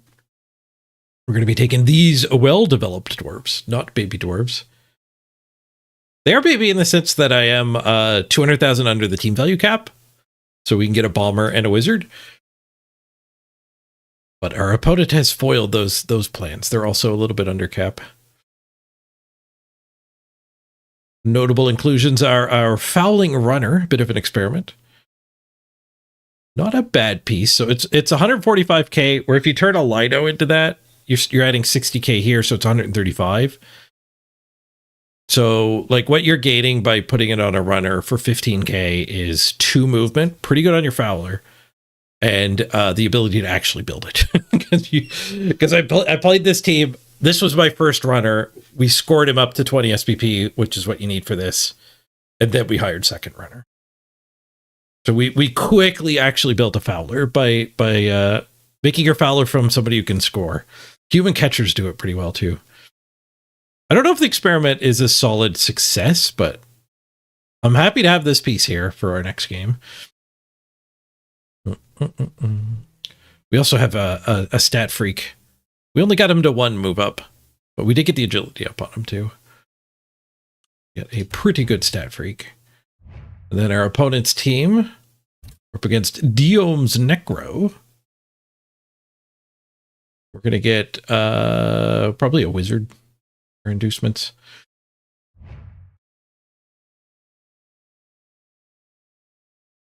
And their Necro opponent has only 1 Mighty Blow, but it is on a wolf. And he's got a Break Tackle Wraith. Both Wraiths are guard. He's got an Armor Up Dirty Player. I guess we could consider Biased Ref. He has Sneaky Get, Dirty Player, and Dirty Player. His other ghoul's undeveloped. Because somebody killed his ball carrier right before the season ended. I guess the wolf is the new ball carrier. The other one, the sidestep one. Armor up on both wolves too. But this is exactly what I was talking about with my runner. Like building your Fowler out of your touchdown piece is actually really good because you can get up to that 20 SPP. And in the case of the ghoul, it's not even a secondary on Sneaky Kit. So it ends up being relatively inexpensive. Like this guy would be 90k as a Fowler. This guy is 105. It also has block, but shouldn't count that. So it's 15k for 3 more movement this time. So Lino Fowlers are not right for every team. But that'll be a fun match. That's happening in 21 hours? No. 17 hours? 17 hours! The current time on your clock minus 7 hours is probably the easier way to figure it out. Or the easiest way, if you don't want to think at all, ! Discord, and then this will convert it to your time zone. 2 p.m. Eastern, 11 p.m. Pacific, and sometime European. It's actually over here. 1800 UTC. All right. Enough dilly-dallying. Let's roll the credits. Thank you all very much for joining me. Good to get back on the horse after some time off. We'll be back again tomorrow, obviously, for the playoff game. And then we'll probably take weekends off moving forward, but we'll be back all of the weekdays if all goes well. Thank you, Kasabar, for that 10 bomb gift sub. And then Army, thank you for subscribing yourself. And who was it at the beginning? Mongrel. Thank you for the resub as well. And Kasabar, thank you for the cheer. See if there's a raid target I can send y'all to. 235k werewolf. They're not cheap. He's not even that impressive. But having to pay for your mighty blow double price sucks.